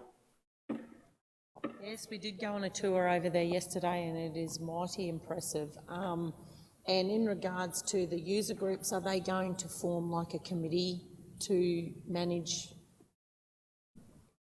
Yeah, through the chair. That's our intention, is to, I guess, work with them in a way that gives us the best outcome. And there's different iterations about associations and groups. What we're trying to do is set up something for probably a 12, 18-month period, because we know that we will learn a lot about the potential for this facility in that time. You know, we can't even dream of the possibilities at the moment, so we don't want to end anything too long-term. So, yeah, maybe in a collective group of the users. Council will certainly be involved in that. I guess we really want to take strong leadership and say we don't want any type of group politics to restrict the usability of this facility for the community. So, yeah, it will be some type of collaborative approach. The usability of that facility will be outstanding and there can be endless options. Yeah, it's great. Councillor Barnes.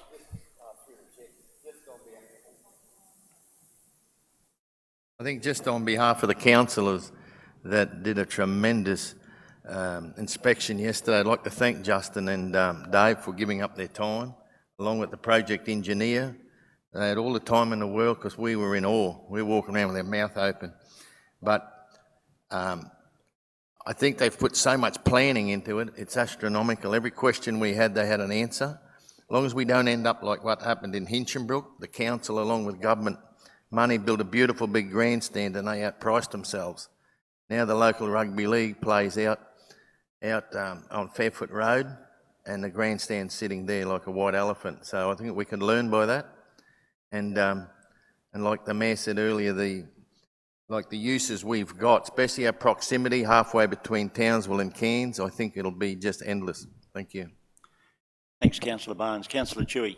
Yes, congratulations. It was a great, spectacular would be the word I'd use, and I'm very excited. And I don't get excited about football, but I'll be very excited to go to watch a game at the new showgrounds. Just a question regarding the user group, and maybe this popped up yesterday, so I apologise. Can we just have a rundown of the users in the group, and can people, if they're excited by the project, join in? Sure, through the chair. There are 4 key user groups that we've identified and called key user groups, being Junior Rugby League, Senior League, Touch and the Show Society. And then there's another 16-odd user groups that collectively use that facility, ranging from the Girl Guides through to the users who do the Walk for a Cure or one of those types of events, and all the different sports, Rotary and Lions. It's an extensive list. The intention is to take all of those, or to take representatives from those groups on a tour, just to let them know that I guess our view is that those 4 key user groups that have got significant capacity in volunteers and a demonstrated track record of working with council to use that whole facility, our thought is that they should remain key users, and then those other user groups provide input. Because I guess, as the Deputy Mayor said, one of the things we're really wanting to achieve is community ownership of the facility, but community accessibility. So there will be an opportunity for representatives from those groups to come along and then get that information through their groups. I guess that's our primary method. But if people are interested in it, they can then ask those any of those groups. We have taken the key users on a tour of the facility, so any of the representatives of those key user groups would be well versed. They've got a very similar tour to councillors, and so if people have got questions, I guess council are a lot more informed, as are those 4 key user groups.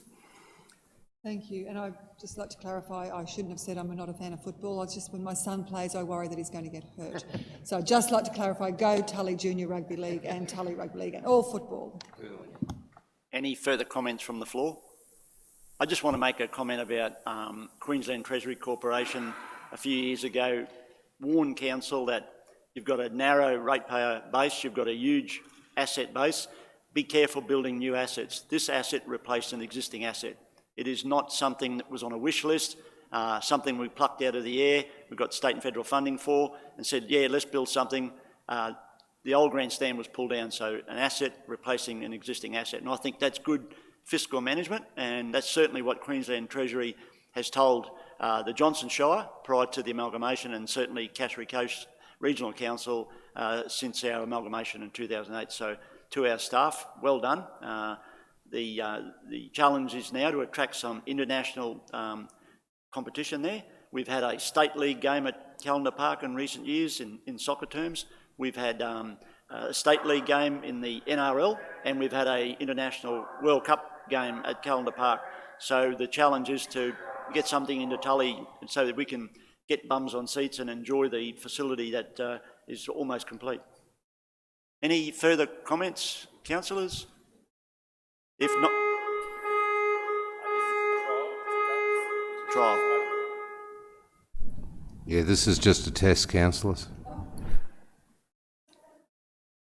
If there's no further comments from the floor or questions for Mr Fisher, I'll ask somebody to move the recommendation. Moved by Councillor Farinelli, seconded by Councillor Millwood. All in favour? It's carried unanimously. Thank you. Councillors, that brings us to the end of the official agenda. So we now move into general business, and I know I was approached earlier by Councillor Chewy. She has 2 items that she'd like to raise, so over to you, Councillor Chewy. Thank you, Mr Mayor. Through the Mayor, I'd just like to acknowledge that this month is it's Domestic Violence Awareness Month, so I'd just like us all to acknowledge and think of the victims of domestic violence. We do know that it's become more prevalent, much more of an issue in this time of the COVID situation, so our thoughts are with those victims, and please, if people need to reach out to support groups and friends, please do so. So thank you on that. Thank you, Councillor Chewy, and could I ask that those sentiments be reflected in the minutes, Ms Sands? Thank you. And you had a second item in relation to Mission Beach Aquatic Centre. Yes, through you, Mr Mayor, I would just like some further discussion and clarification about the delay in the reopening of the Mission Beach Aquatic Centre. It's obviously a hot topic at Mission Beach, and just some discussion further coming from perhaps Mr Goodman with more details. I understand I want to stress that we are not closing the pool, we are just delaying the reopening. And then secondly, on that point, if we could discuss further down the line reviewing the situation when the situation with state COVID restrictions are eased. Thank you. Thank you, Councillor Chewy. I think that's a very good comment in relation to the positive outlook. As the restrictions are lifted under stage 1 of the COVID-19, I just asked Mr Goodman, what milestones have we got in place for the actual opening of the Mission Beach Aquatic Centre in terms of the number of people that will be able to enter the facility? I know it's 10 at the moment, then it goes to 20, then it goes to 100. Could you just give us a summary of the milestones that Queensland Health have put in place, please? Okay.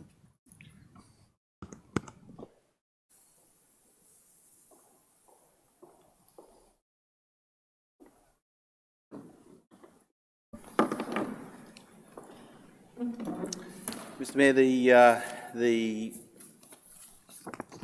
the milestones around 10 to 20 to 100 are maximum limits, and we are still working to understand exactly how these will play out in our aquatic facilities, but there will below those are some guidelines that were released yesterday, which restrict to, for example, one swimmer per lane. So even if the state government says that you can have 100 people in a pool, unless you've got 100 lanes, you can't have 100 people in there. So there will be, so that those sort of restrictions come in on top of those general guidelines that are provided from the state. So so for example, those general guidelines apply to the pool on the Esplanade in Cairns and the South Bank pool and the pool at Alley Beach, and also to the hydrotherapy pool at Mission Beach, or the program pool as we refer to it. So there's a lot of work to do around that, and we are working to get more detail and working with our existing operators that are at our other pools to understand how that will apply to those pools and at Mission Beach. So I can't give you the exact detail right now because apologise for that, but some of those guidelines were actually released yesterday morning, so we don't just have been able to work through all of that just yet. Any further questions for Councillor Farinelli? I think this is just my personal opinion and something I'd like to put forward. I know there's restrictions being lifted and restaurants are being told they can have 10 people in to dine and whatever. But it's really interesting to listen to the news and to listen to some of those owners of restaurants and businesses where they're saying, while restrictions are being lifted and we're being told we can have 10 people in the door, financially it's just not viable. And I think this is something we as a council have to consider as well when it comes to opening facilities, whether it be for short times and whatnot, what impact that has on the organisation and the ratepayer. And I know there's a lot of passion around this, and I understand that totally, but I think we've come in at a time where we have to be so mindful of everything that we're doing and how it impacts financially as well as socially. And I really understand the concerns, but as I said, this is something facing everybody in this country, whether they own businesses, whether they own restaurants, whether they own whatever.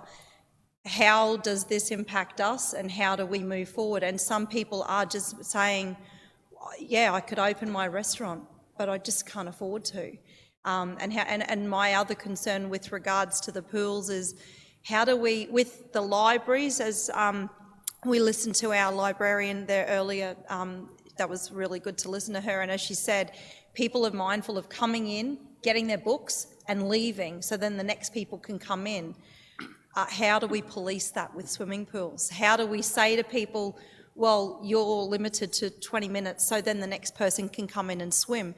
It's just going to be, I just don't see how we would do that. If there's an answer from our staff, people will think, well, it's my right to be here in this pool, and if I want to stay here for 3 or 4 hours, so be it, and the next person will, too bad. So where the libraries, I see the benefit, and it's great, they can move them through, get your books and out you go. I just don't see how we can keep everybody happy with the pool situation. Just my input, and with regards hard times, and we are having to make some hard decisions.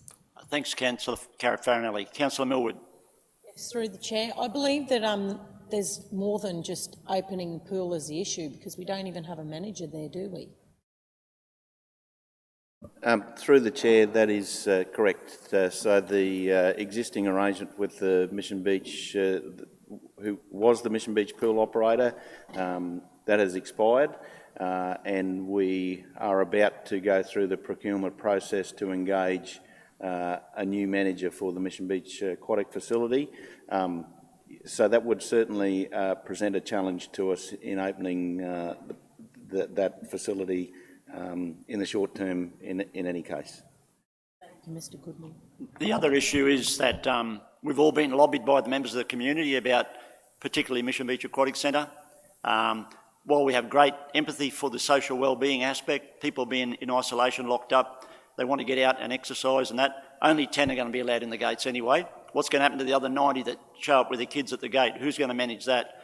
And one issue that the community hasn't got a grip of at the moment, I believe, is that Australian surf life-saving standards changed late in 2019, and if we let anybody in that gate, we have to have 2 lifeguards funded by ratepayers. So the impact on our budget is significant, and Mr Goodman gave us an example yesterday, a test case just on the Mission Beach pool alone.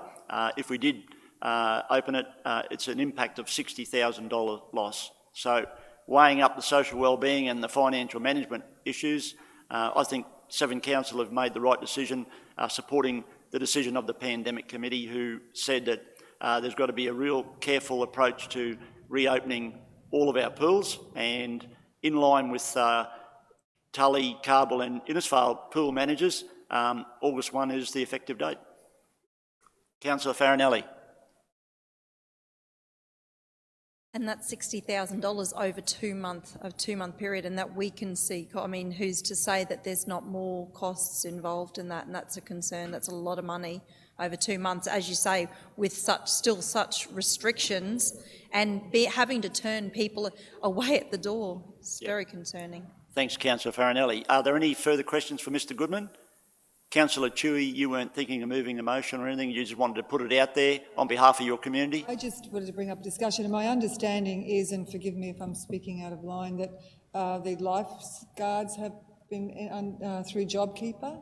They've been employed or paid through JobKeeper. That's what I was told. We don't have line of sight to that. That's would be an arrangement between the contractor who we had engaged and his employees. We don't have line of sight to that. Okay. Sorry, through the chair. Yeah. Thanks, Mr Goodman.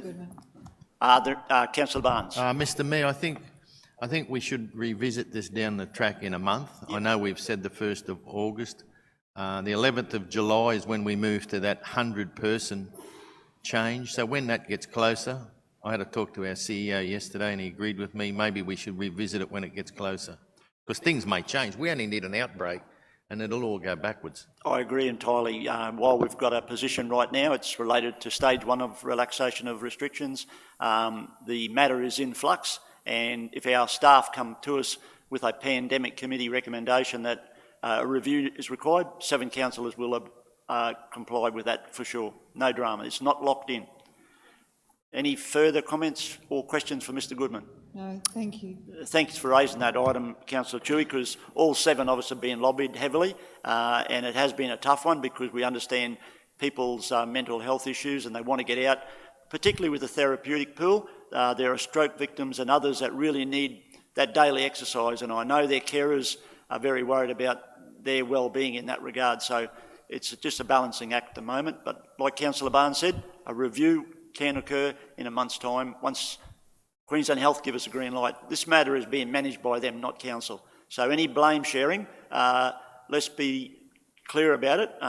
We're following the guidelines set by Queensland Health. They're the lead agency on this issue and how it's managed. If there's no further questions, thank you, Mr Goodman.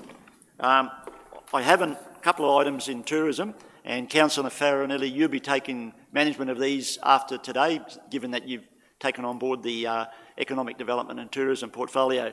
But most shires are in their recovery phase now, and they're trying to enthuse the community, get them out and get them active. And unlike other shires where they've got 101 things to do, Mr Blanchett is now going to talk to 102 Things to Do campaign, which is related to Cassowary Coast community. Mr Blanchett. Thank you, Mr Mayor. With the gates slowly opening and a focus on recovery, part of the roadmap to recovery for tourism is to target locals. Microphone, is that a bit better? Is to target locals in recovery. And in general, it's going to be a very competitive arena. Everyone's going to be targeting their local within 400k communities and then eventually the domestic market. We had been working on this for some time to actually get a collage of 100 plus things to do, 102 things to do, because we feel we're a lot better than 101 that a lot of other regions do. So the whole concept is to show off our experiences around the region. You can see a preview on the screen of the first draft of 102 things to do. It's not quite full, Joe. I don't know if you can extend it. Okay, thank you. I just need to mention some of our team have been working long and hard on gathering the images and laying it out. So Melissa Tamlin and our Tully Visitor Centre and Rochelle Ambrin and communications team have put this creative together for us to have a look at today. The whole idea is it can blend into a campaign, and it's adaptable. It can be a buy local, it can be used for tourists, and you can adapt it accordingly. And of course, we want our locals to be asking their friends and relatives to come too, so it might be a good little teaser that can be used wide and far. For the tourism aspect, we've already had a conversation with TCT. They see a real positive in this and been able to assist the distribution through tourism channels, which will take it a lot further. And just in a wrap up, this is really to show off, to really expose our colours, our lifestyle and our local champions. Thanks, Mr Blanchett. Any questions? Councillor Tui. Yes, thank you, Mr Blanchett. Just following up from our committee meeting the other day with the social recovery pandemic side, and I believe it was you, forgive me if I'm wrong, that mentioned as restrictions are eased and we're all allowed to go out for dinner, please go on to TripAdvisor and leave a positive review so that we all are talking up our experiences locally and spreading the word throughout the area, because people do refer to that. So if it's good, tell the world. Is that correct, Mr Blanchett? Yeah, through the chair. It's just a little thing. I think our community are really resilient thanks to past cyclones and crises, and they want to help. It's a simple way. Everyone that's going to their favourite food takeaway or getting great service, just give them a little plug on TripAdvisor, because it will help in the short term and the long term. And it's I genuinely feel our community want to do their bit, and this is a simple way everyone can do it. Thanks, Mr Blanchett. Any further questions from the floor? If not, the report actually comes with a recommendation, and I'd ask Councillor Farinelli as the portfolio holder to move this one. The recommendation reads that Council resolves to note and endorse the release of the 102,000 and Things to Do campaign. Moved by Councillor Farinelli, seconded by Councillor Tui. All in favour? It's carried unanimously. Thank you. One other item in tourism, and I'll ask Mr Blanchett to support me on this one, given that you were part of the meeting and you've been involved in the early management steering committee's decisions. Sure. The concept of a world-class mountain bike trail at Kabul is in the feasibility study period right now, but we need external funding to make it happen, and a teleconference took place this week with Mr David Edwards from the Department of Innovation, Tourism and Industry, and we were very much lifted by that discussion, and we've decided to write to Kate Jones, who's the Tourism Minister, now the State Development Minister. So much bigger wallet, much bigger bucket of money, and Kate has been very supportive of the project, encouraging actually to get this up and running, and she's now been promoted to Minister for State Development, so a lot more opportunities to access state funding to assist. So a letter has been penned by our Director Manfred Boldy, which I'll sign off on later today, to go off to Kate Jones. But just to give you some of the background to where the project was born, and it was born by members of the Kabul community, including putting up their own dollars. So I'll hand over to Mr Blanchett to speak to the background and how we go forward with this project. Yeah, thank you, Mr Mayor.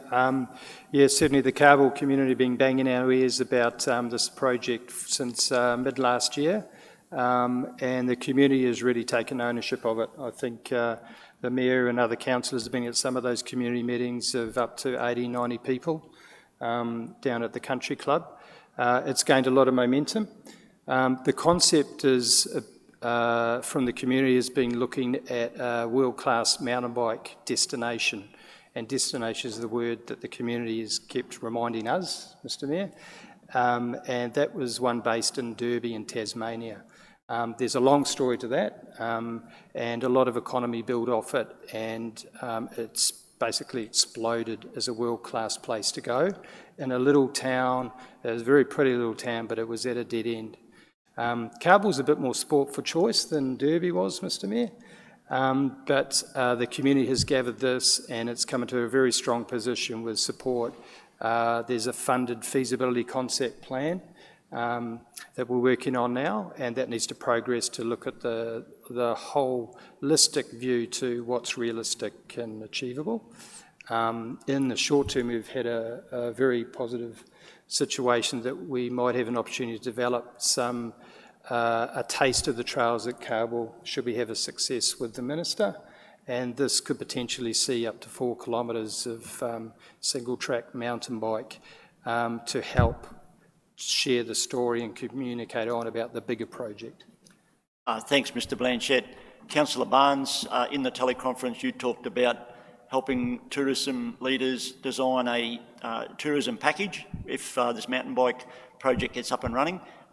Would you like to give the councillors a little bit of information about what you'd like to incorporate into a package where a mountain bike enthusiast would do the ride but then stay in our local Cassowary Coast region, spend their dollars and visit other sites? Could you just give us an update on that, please? Yeah, thank you, Mr Mayor. After speaking to people who've been to Derby, it's, as Richard said, it was a sleepy little ex-mining town with a hotel only opened a couple of hours a day. Now it's got like 25,000 people in it at times. And it hasn't got anywhere near the offer of what the gateway to our Cassowary Coast has to offer. Cardwell's got heli rides, it's got the island walks, it's got the reef, it's got Dunk Island, you can do boat trips, it's got fishing, crabbing, and the list goes on. So, and these people, they're moneyed people who've chased this around the world, and they come to our little district and they should drop, like they don't want to bike every day. They'll do one day biking and then they'll do a day crabbing and then they'll do a day biking. So this should just gather momentum, and also the business opportunities for buses to take these bikes to the top of the hill. Someone's got to build a bike shop. These bikes are up to worth, some of these bikes are worth $20,000 apparently. So it's just accommodation. Like Cardwell, we're so lucky, we've already got so many beds there compared to a lot of towns. So it's the right place, and I hope the Minister's listening. Thank you. Thanks, Councillor Barnes. Councillor Millwood. Yes, through the chair. So what's ultimately the financial cost to council going to be on this plan? That's over to Mr Boldy, the Director. Through the chair, councillors, the current study that is underway, that's really one of the main purposes of the study. The study is intended to look at concept design for an overall trail network in the area there, what that might look like from a staging point of view, what sort of environmental and traditional owner type issues there are, and also quite specifically what the costs and relative benefits might be, both capital costs and also operating costs. And then finally, what a governance structure around that might look like, you know, who controls all of that. Given that the land that's in question there is land that is potentially both forestry land, operated at this stage by HQ Plantations, and also Queensland Parks and Wildlife Service land as well. Both HQ Plantations and QPWS, they're also stakeholders involved in the whole study process. Excuse me. Currently, we're just trying to finalise consultant selection phase. We're just in some negotiations with the consultants to tidy up around scope, and then also, I suppose unfortunately, when this kicked off, we hadn't envisaged COVID-19, and we need to see how that study might transpire with the COVID-19 restrictions as well. So just going back to the original question, we don't know what those costs are. at this stage. That's really the purpose of the concept design feasibility study. The sort of catalyst trials that have been mentioned in principle, without sort of going into too much detail around those, they are most likely to be based on existing trails or tracks that are in the area there. So they're considered to be ones that are going to be low cost, easy to establish, next to no approvals and the like.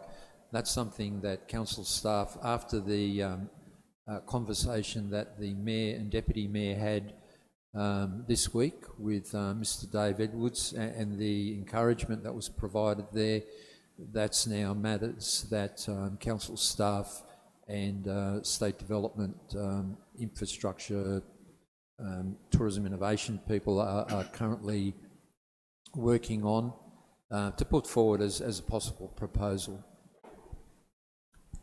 Good question, Councillor Millwood. We should always ask those hard questions. Can I just say, sometimes a cost can be also viewed as an investment, and the former council took a decision late last year to match the $50,000 that was put forward by the Department of Innovation, Tourism and Industry to pay for the feasibility study. So thus far, we've made a $50,000 investment into the project. Some of the key things that will come out of the feasibility study is who's going to pay for the ongoing maintenance.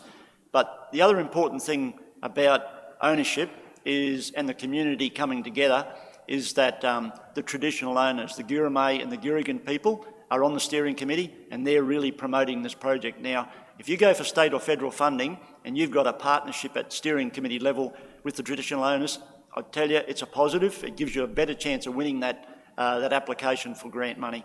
So all the ducks are lined up, and we've got a state election in October. There'll be buckets of money getting thrown around. There's not a lot of it out there, I know that, because of the virus, but politicians are politicians. They want to get re-elected.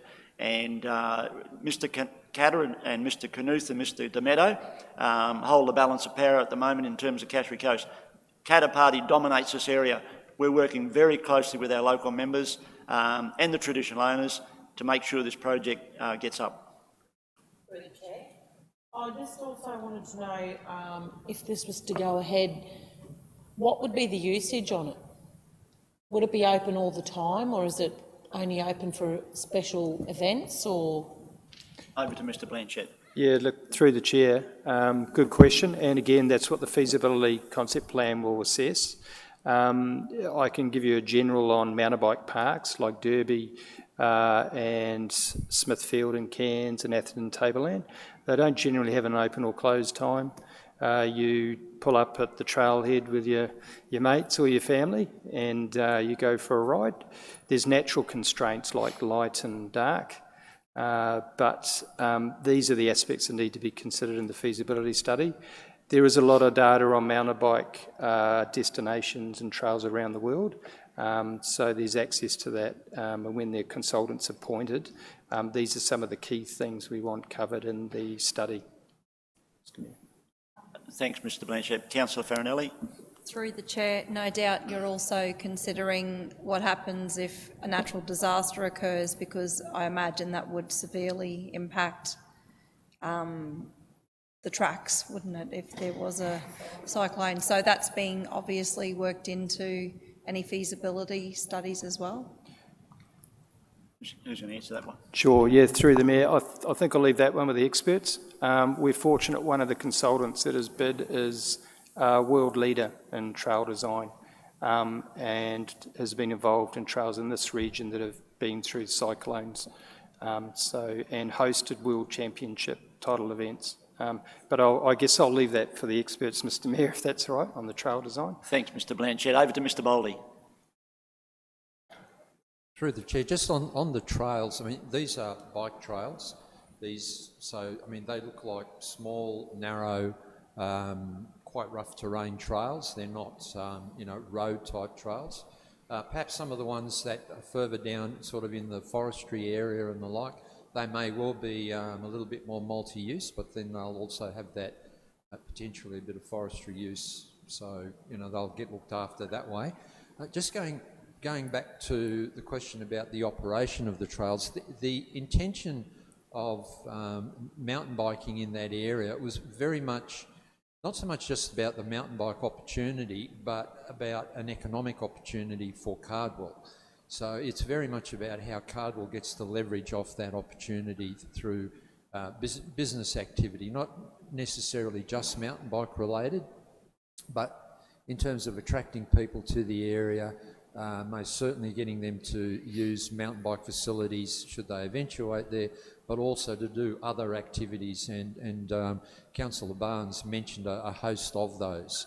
So as far as the usage pattern of the trail is concerned, the intention is to use that or enable that to be used as much as possible, to get people to come to the area there as much as possible, and get that on-flowing economic benefit for the town and the surrounding area.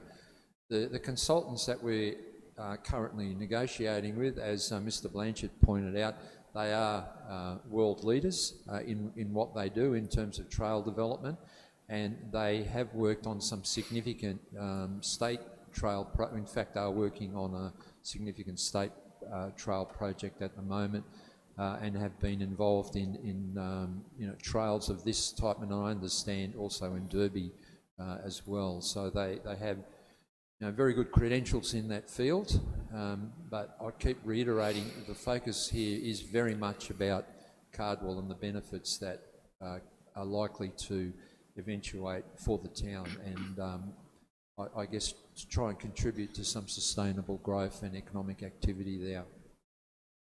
Councillor Chewy. Through the chair, just clearing my question myself, who actually owns the trails? And say if my friends or I decided to go for a trail ride and fell off their bike and were injured, as far as insurance liability, that is it enter at your own risk type situation? Thank you. Over to Mr. Boldy. Chair, again, they're issues that the concept design feasibility study are intended to address. The land, a lot of the land there, well, first of all, the land is state land. Some of it's under QPWS control. Some of it is under forestry control. Some of it may also be under council control. The arrangements there, at this stage, I don't have the answers for that, but there are other examples, not only elsewhere, but even in that locality there. For instance, I know the Kirrama Range Road group in Cardwell have been constructing and maintaining trails on QPWS land. So there's arrangements, and that's for public use, so there's arrangements that can be put in place to deal with those sorts of issues, different options for that. Similar circumstances will apply to some of the other trails around the state. They're all things that this study is intended to look at and see what model might best suit our particular situation here, and make those recommendations to council. I think one of the things I wanted to highlight earlier on with this study, it is very much a council steered study. It does have a steering group there, but the principal body driving this is council, and any of the recommendations that come out of this will first go back to council for it to consider. That's sort of where it's at. Thank you. Thanks, Mr. Boldy. Just want to share a little bit of background history with you. A couple of years ago, Mark Evans and Mark and Judy have got the number one must-see in tourism in Queensland, that's Paranella Park. He came to us with a deputation of tourism stakeholders and basically told the council, you're wasting our money the way you're investing it into tourism currently.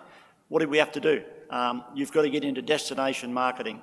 Don't spend the money when the people are already here. You need to spend it to attract them here. And having an adventure sport like mountain bike riding based in Cardwell will then see these people, the participants, big spenders. They will do a skydive, they'll do the whitewater rafting, if they're good enough and fit enough, they'll get into the Red Bull. So we're going to be a destination for adventure tourism. And that wasn't council's idea, that was a specialist in tourism, a very successful businessman, Mark Evans, said, change direction, change the strategy. We listened to him. It folded for a while because Cyclone Yazi didn't help, but now it's starting to get generated again. And if we can get Cardwell mountain bike up on top of what we've already got to offer, we will be a destination, and the proof will be in the pudding in terms of the policy direction we changed some years ago, based on sound advice from stakeholders. Councillor Baines. Probably just a little further to that, thank you, Mr Chair, and to back up the statement that you're just saying, we're already working with ecotourism to look at an ecotourism strategy piece and also get ourselves accredited. I do believe there's work being done in the background at the moment, but Council already ticks off quite a few boxes. And further to your destination marketing, Mr Mayor, we had a conversation with the chair of the Wet Tropics Management Authority last year. Mr Sadler and myself attended. They are stepping into the destination marketing space, and they believe that Cassowary Coast is the jewel in their crown, and they would love to start working with us in partnership and developing that strategy, and again making ourselves that destination. Identity, identity, identity. Thanks, Mr Mayor. Thanks, Councillor Baines. Any further discussion or questions for Mr Blanchett or Mr Boldy? If not, thank you very much. Thank you, Mr Mayor. And Councillor Farinelli, as the portfolio holder, you'll be the one attending these meetings in future, and we look forward to your report back to the council to keep us in line with what's happening at state level, certainly with any state funding that might be assisting the mountain bike trail.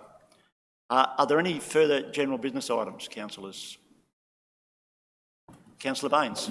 Thank you, Mr Mayor. I do have one piece. I've been approached by some residents of Innisfail in particular and questioned about the time capsule that's sitting down on Fitzgerald Esplanade.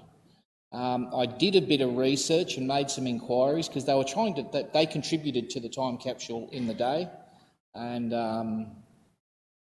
they were trying to find out when the time capsule was ready to be opened up.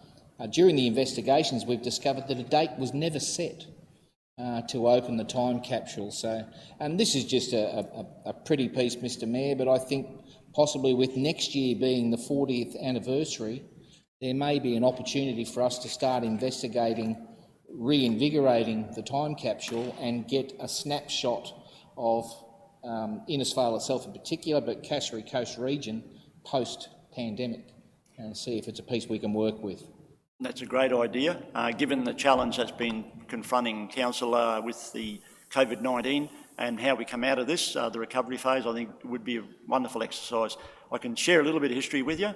The capsule was last opened straight after Cyclone Larry, and I know a lot of locals contributed items that went into the capsule, so it's been about 13 years since it was opened last, so might be timely to revisit it. So would you have a talk with the CEO about bringing something more formal and see if we can get an action around that for the next couple of months, after the budget, may I suggest. Let's get the budget bedded down, because we've got plenty of challenges, as we know, and once we get out of the budget period, might be a good idea to have a workshop on that particular item.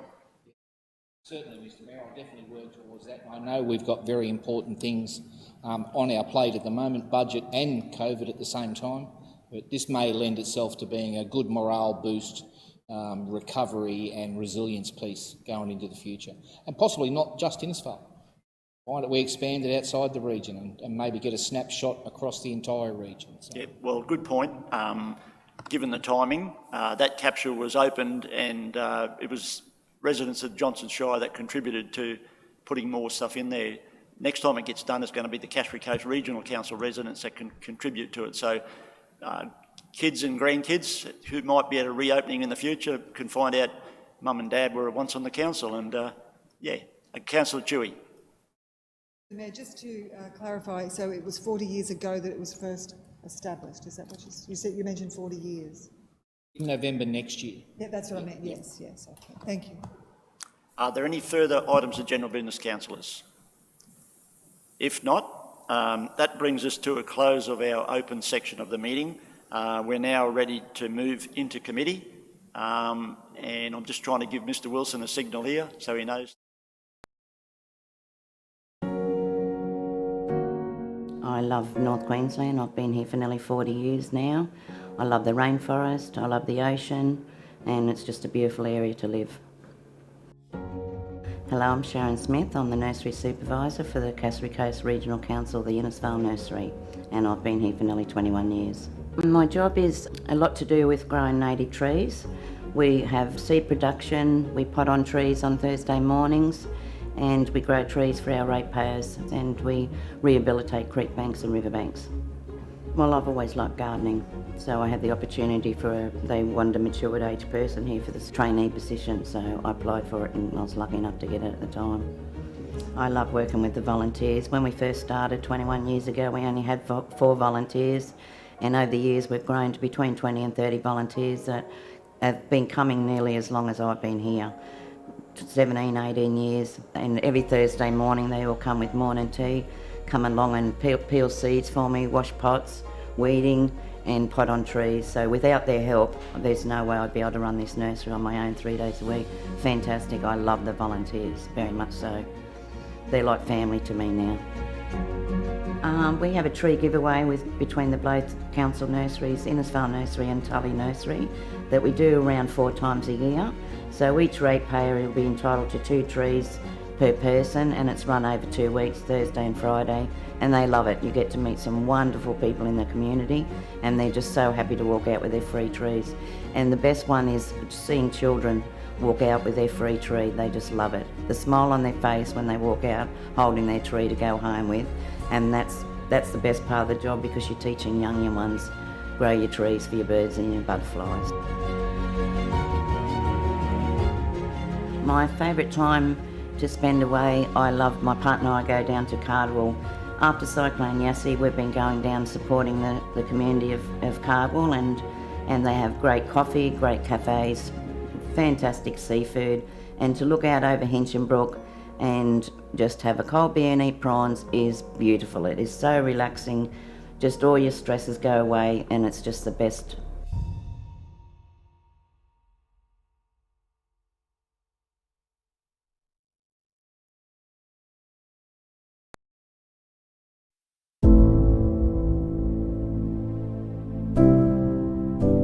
I like the long stretches of beach, the open spaces, and the community that we live in. I'm Lisa McDermott, and I work at Wangaling Beach Library as the branch administrator. And I'm Michael McDermott, and I'm the Work Health and Safety Coordinator at Cassowary Coast Regional Council. We were lucky enough to live in the lower North Shore part of Sydney. We were there for about 5 years. We moved up to the Central Coast, and then up to Bargara, which is near Bundaberg. And then we made the next step up to Mission Beach. And we've been here for about 10 years. I love my job because of the diversity of the role. I can be at a construction site, talking with our construction staff about safe work practices. I can then move on to a toolbox talk, which is where we try and educate our staff on different work health and safety practices. And then I could move into a meeting with our executive management team, which keeps it interesting and challenging. My greatest goal is to ensure that our staff go home safe. I've worked for Cassowary Coast Libraries for 5 years now. Over the past few years, Wangaling Beach Library has experienced growth, and we will be renovating the space to meet these needs. The community will have opportunity to attend more activities, have quiet space, and just increasing the scope of the library for our community. A day at the library can be quite versatile. We have children's programs. We run for the littlies, Storytime Baby Bounce, and after school programs for the primary school aged kids with robotics. We also tailor to our older community by offering tech-savvy senior classes, and we can just have our general day-to-day people using the computers, borrowing items, and can be quite a little busy hub.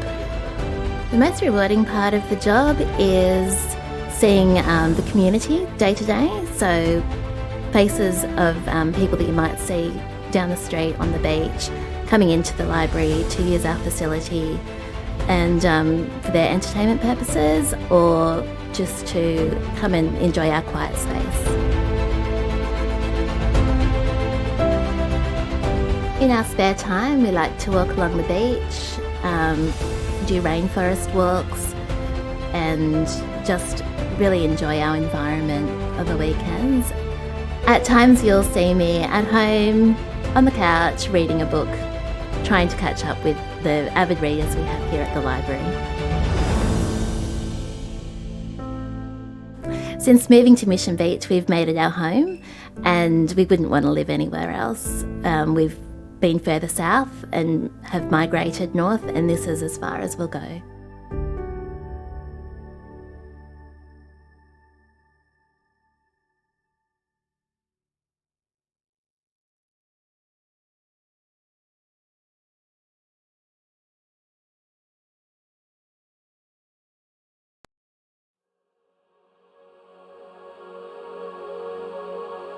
I love living within the Cassowary Coast region as there are so many opportunities and hidden places to explore. You have the freedom and possibility to find waterfalls and discover something new every day living here. I'm Maddie England and I'm a Customer Experience Officer for the Cassowary Coast Regional Council.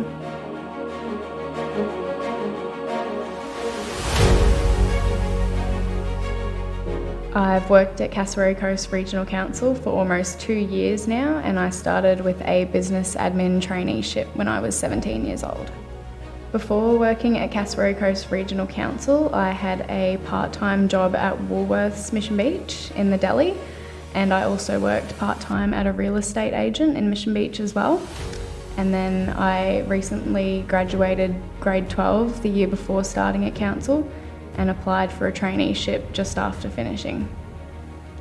My role at council is to be the first point of contact when a customer phones up and responding to their needs or any questions they may have, or when they come into the front counter at one of our offices. Before I started working with council, I used to think that there were a lot of local government meetings and discussions that took place. But since working here, I realised that it's quite a larger organisation with a lot of internal staff that work really hard to provide each customer with an outcome. When I'm not working, I really enjoy taking my dog for long walks along the beach, and it's a really relaxing and enjoyable thing to do of an afternoon and a morning before I come to work. Socialising and staying healthy is a really big part of my life. On the weekends, I enjoy climbing up Victon Hill in Bingle Bay, as well as walking along the Kennedy walking track in South Mission Beach. The view along this track is something that's so unique. You've got the rainforest on one side and the ocean and a view of Dunk Island and all the family islands on the other. You walk along the sand, you walk along the track itself, and you get to see wildlife and all sorts of views that you wouldn't normally see anywhere else except in Mission Beach.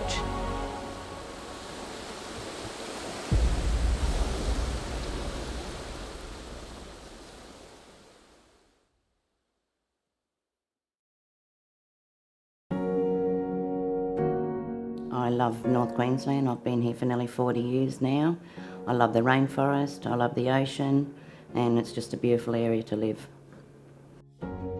Hello, I'm Sharon Smith. I'm the Nursery Supervisor for the Cassowary Coast Regional Council, the Innisfail Nursery, and I've been here for nearly 21 years. My job is a lot to do with growing native trees.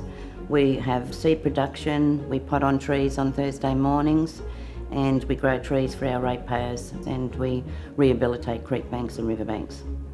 Well, I've always liked gardening, so I had the opportunity they wanted a matured age person here for this trainee position, so I applied for it and I was lucky enough to get it at the time. I love working with the volunteers. When we first started 21 years ago, we only had 4 volunteers, and over the years we've grown to between 20 and 30 volunteers that have been coming nearly as long as I've been here. 17, 18 years, and every Thursday morning they all come with morning tea, come along and peel seeds for me, wash pots, weeding and pot on trees. So without their help, there's no way I'd be able to run this nursery on my own 3 days a week. Fantastic. I love the volunteers, very much so. They're like family to me now. We have a tree giveaway between the both council nurseries, Innisfail Nursery and Tully Nursery, that we do around 4 times a year. So each ratepayer will be entitled to 2 trees per person, and it's run over 2 weeks, Thursday and Friday, and they love it. You get to meet some wonderful people in the community, and they're just so happy to walk out with their free trees. And the best one is seeing children walk out with their free tree. They just love it. The smile on their face when they walk out holding their tree to go home with, and that's the best part of the job, because you're teaching young ones, grow your trees for your birds and your butterflies. My favourite time to spend away, I love, my partner and I go down to Cardwell. After Cyclone Yassi, we've been going down supporting the community of Cardwell, and they have great coffee, great cafes, fantastic seafood, and to look out over Hinchinbrook and just have a cold beer and eat prawns is beautiful. It is so relaxing, just all your stresses go away, and it's just the best.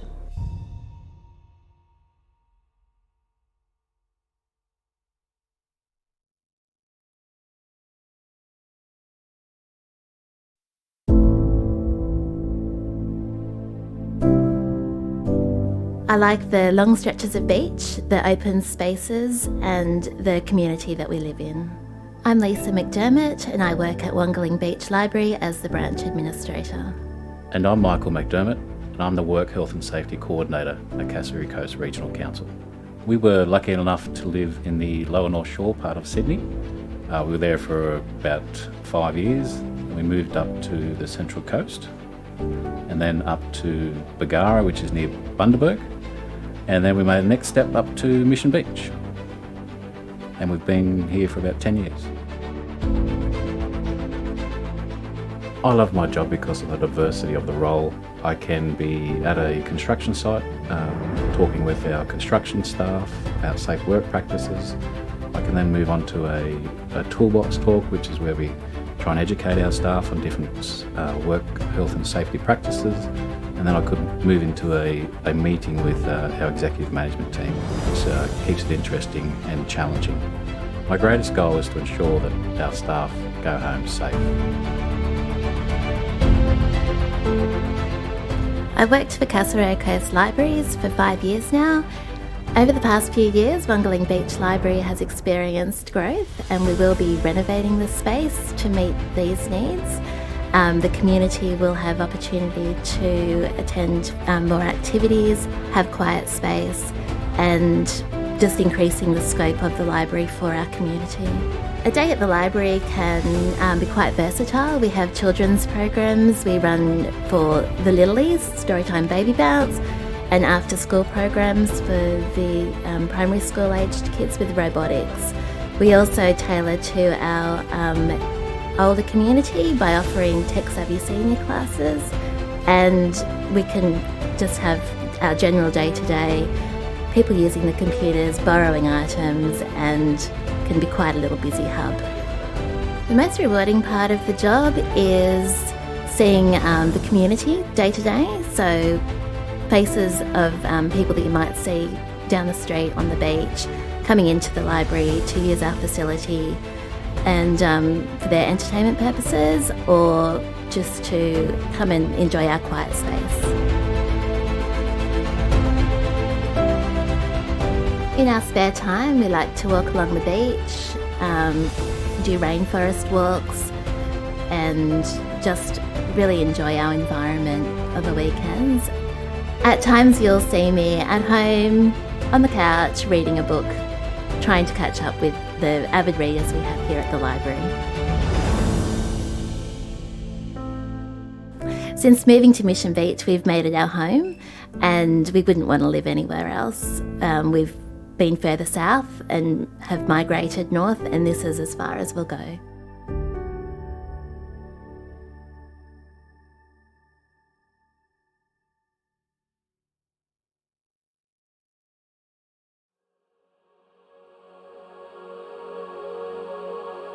I love living within the Cassowary Coast region, as there are so many opportunities and hidden places to explore. You have the freedom and possibility to find waterfalls and discover something new every day living here. I'm Maddie England, and I'm a Customer Experience Officer for the Cassowary Coast Regional Council.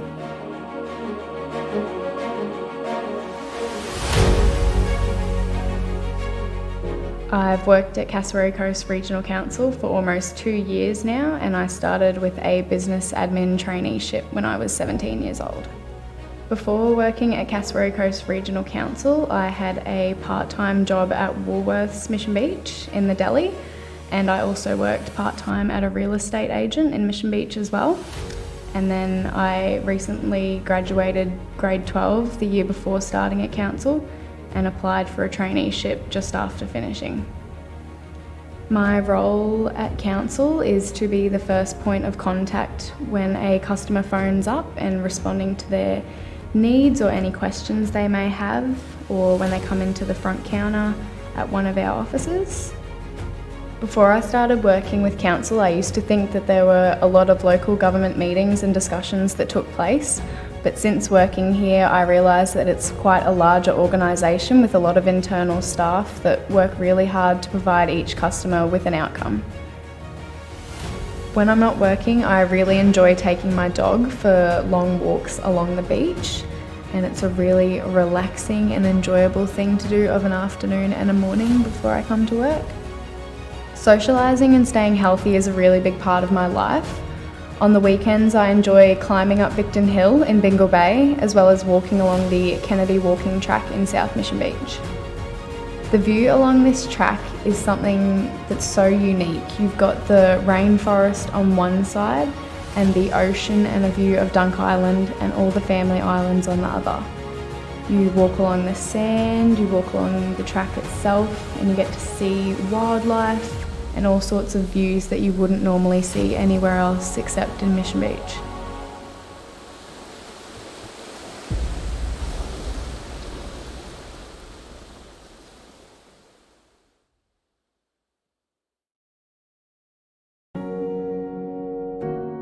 I love North Queensland. I've been here for nearly 40 years now.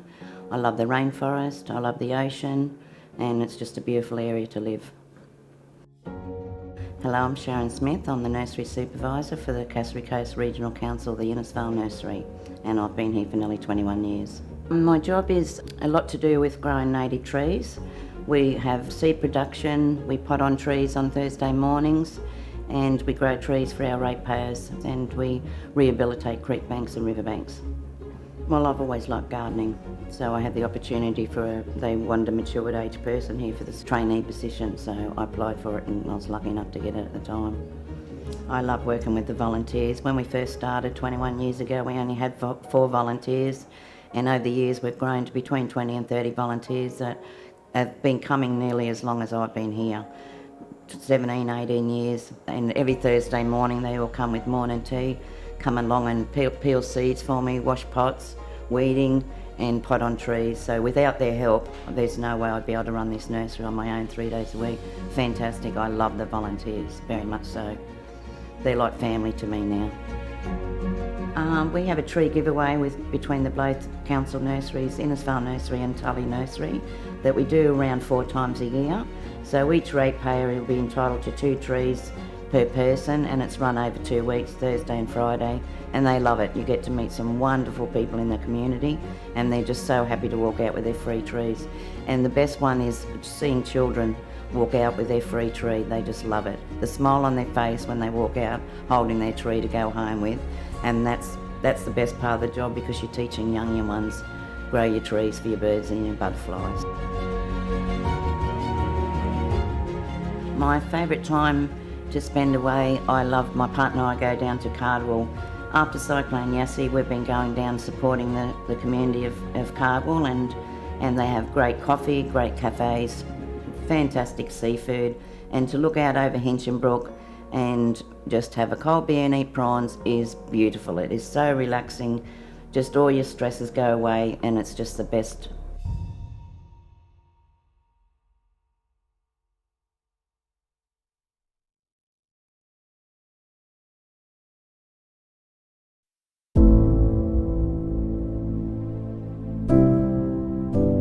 I like the long stretches of beach, the open spaces, and the community that we live in. I'm Lisa McDermott, and I work at Wangaling Beach Library as the branch administrator. And I'm Michael McDermott, and I'm the Work Health and Safety Coordinator at Cassowary Coast Regional Council. We were lucky enough to live in the lower North Shore part of Sydney. We were there for about 5 years. And we moved up to the Central Coast and then up to Bargara, which is near Bundaberg. And then we made the next step up to Mission Beach. And we've been here for about 10 years. I love my job because of the diversity of the role. I can be at a construction site.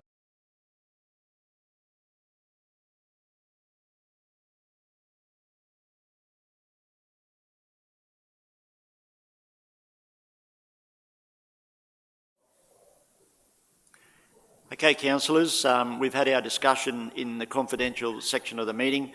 Could I ask somebody to move that we go out of committee? Moved by Councillor Farinelli, seconded by Councillor Baines. All in favour? Carried unanimously. Thank you. We go back to item 11.1, Outstanding Rates Charges Report. Somebody move that be accepted, please. Councillor Baines, seconded by Councillor Millward. All in favour? It's carried unanimously. Item 11.2, Outstanding Debtors Report. A mover, Councillor Pervin, seconded by Councillor Barnes. All in favour? Carried unanimously. Thank you very much. And that brings our meeting to a close. Thank you, Councillor.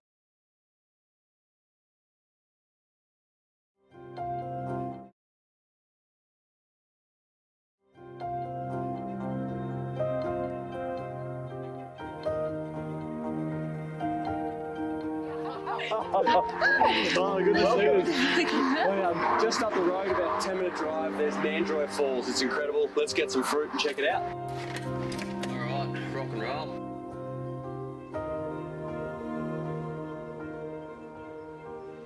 This hill, we'll head into the rainforest, Wooranoora National Park. Yeah, mate, it's amazing.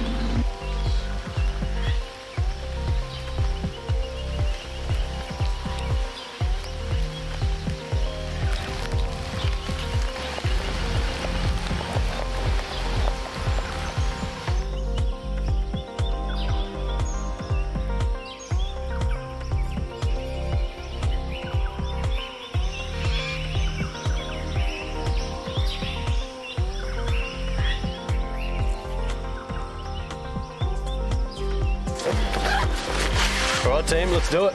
Easy, mate. How's that for a root? Like, feel that, how strong that is.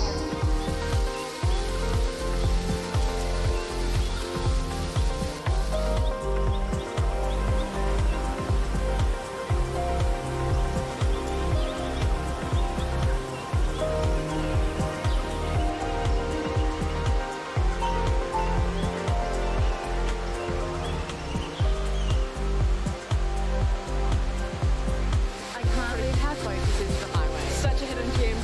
Let's get in there, girls. Oh, I'm that keen to jump in the pool.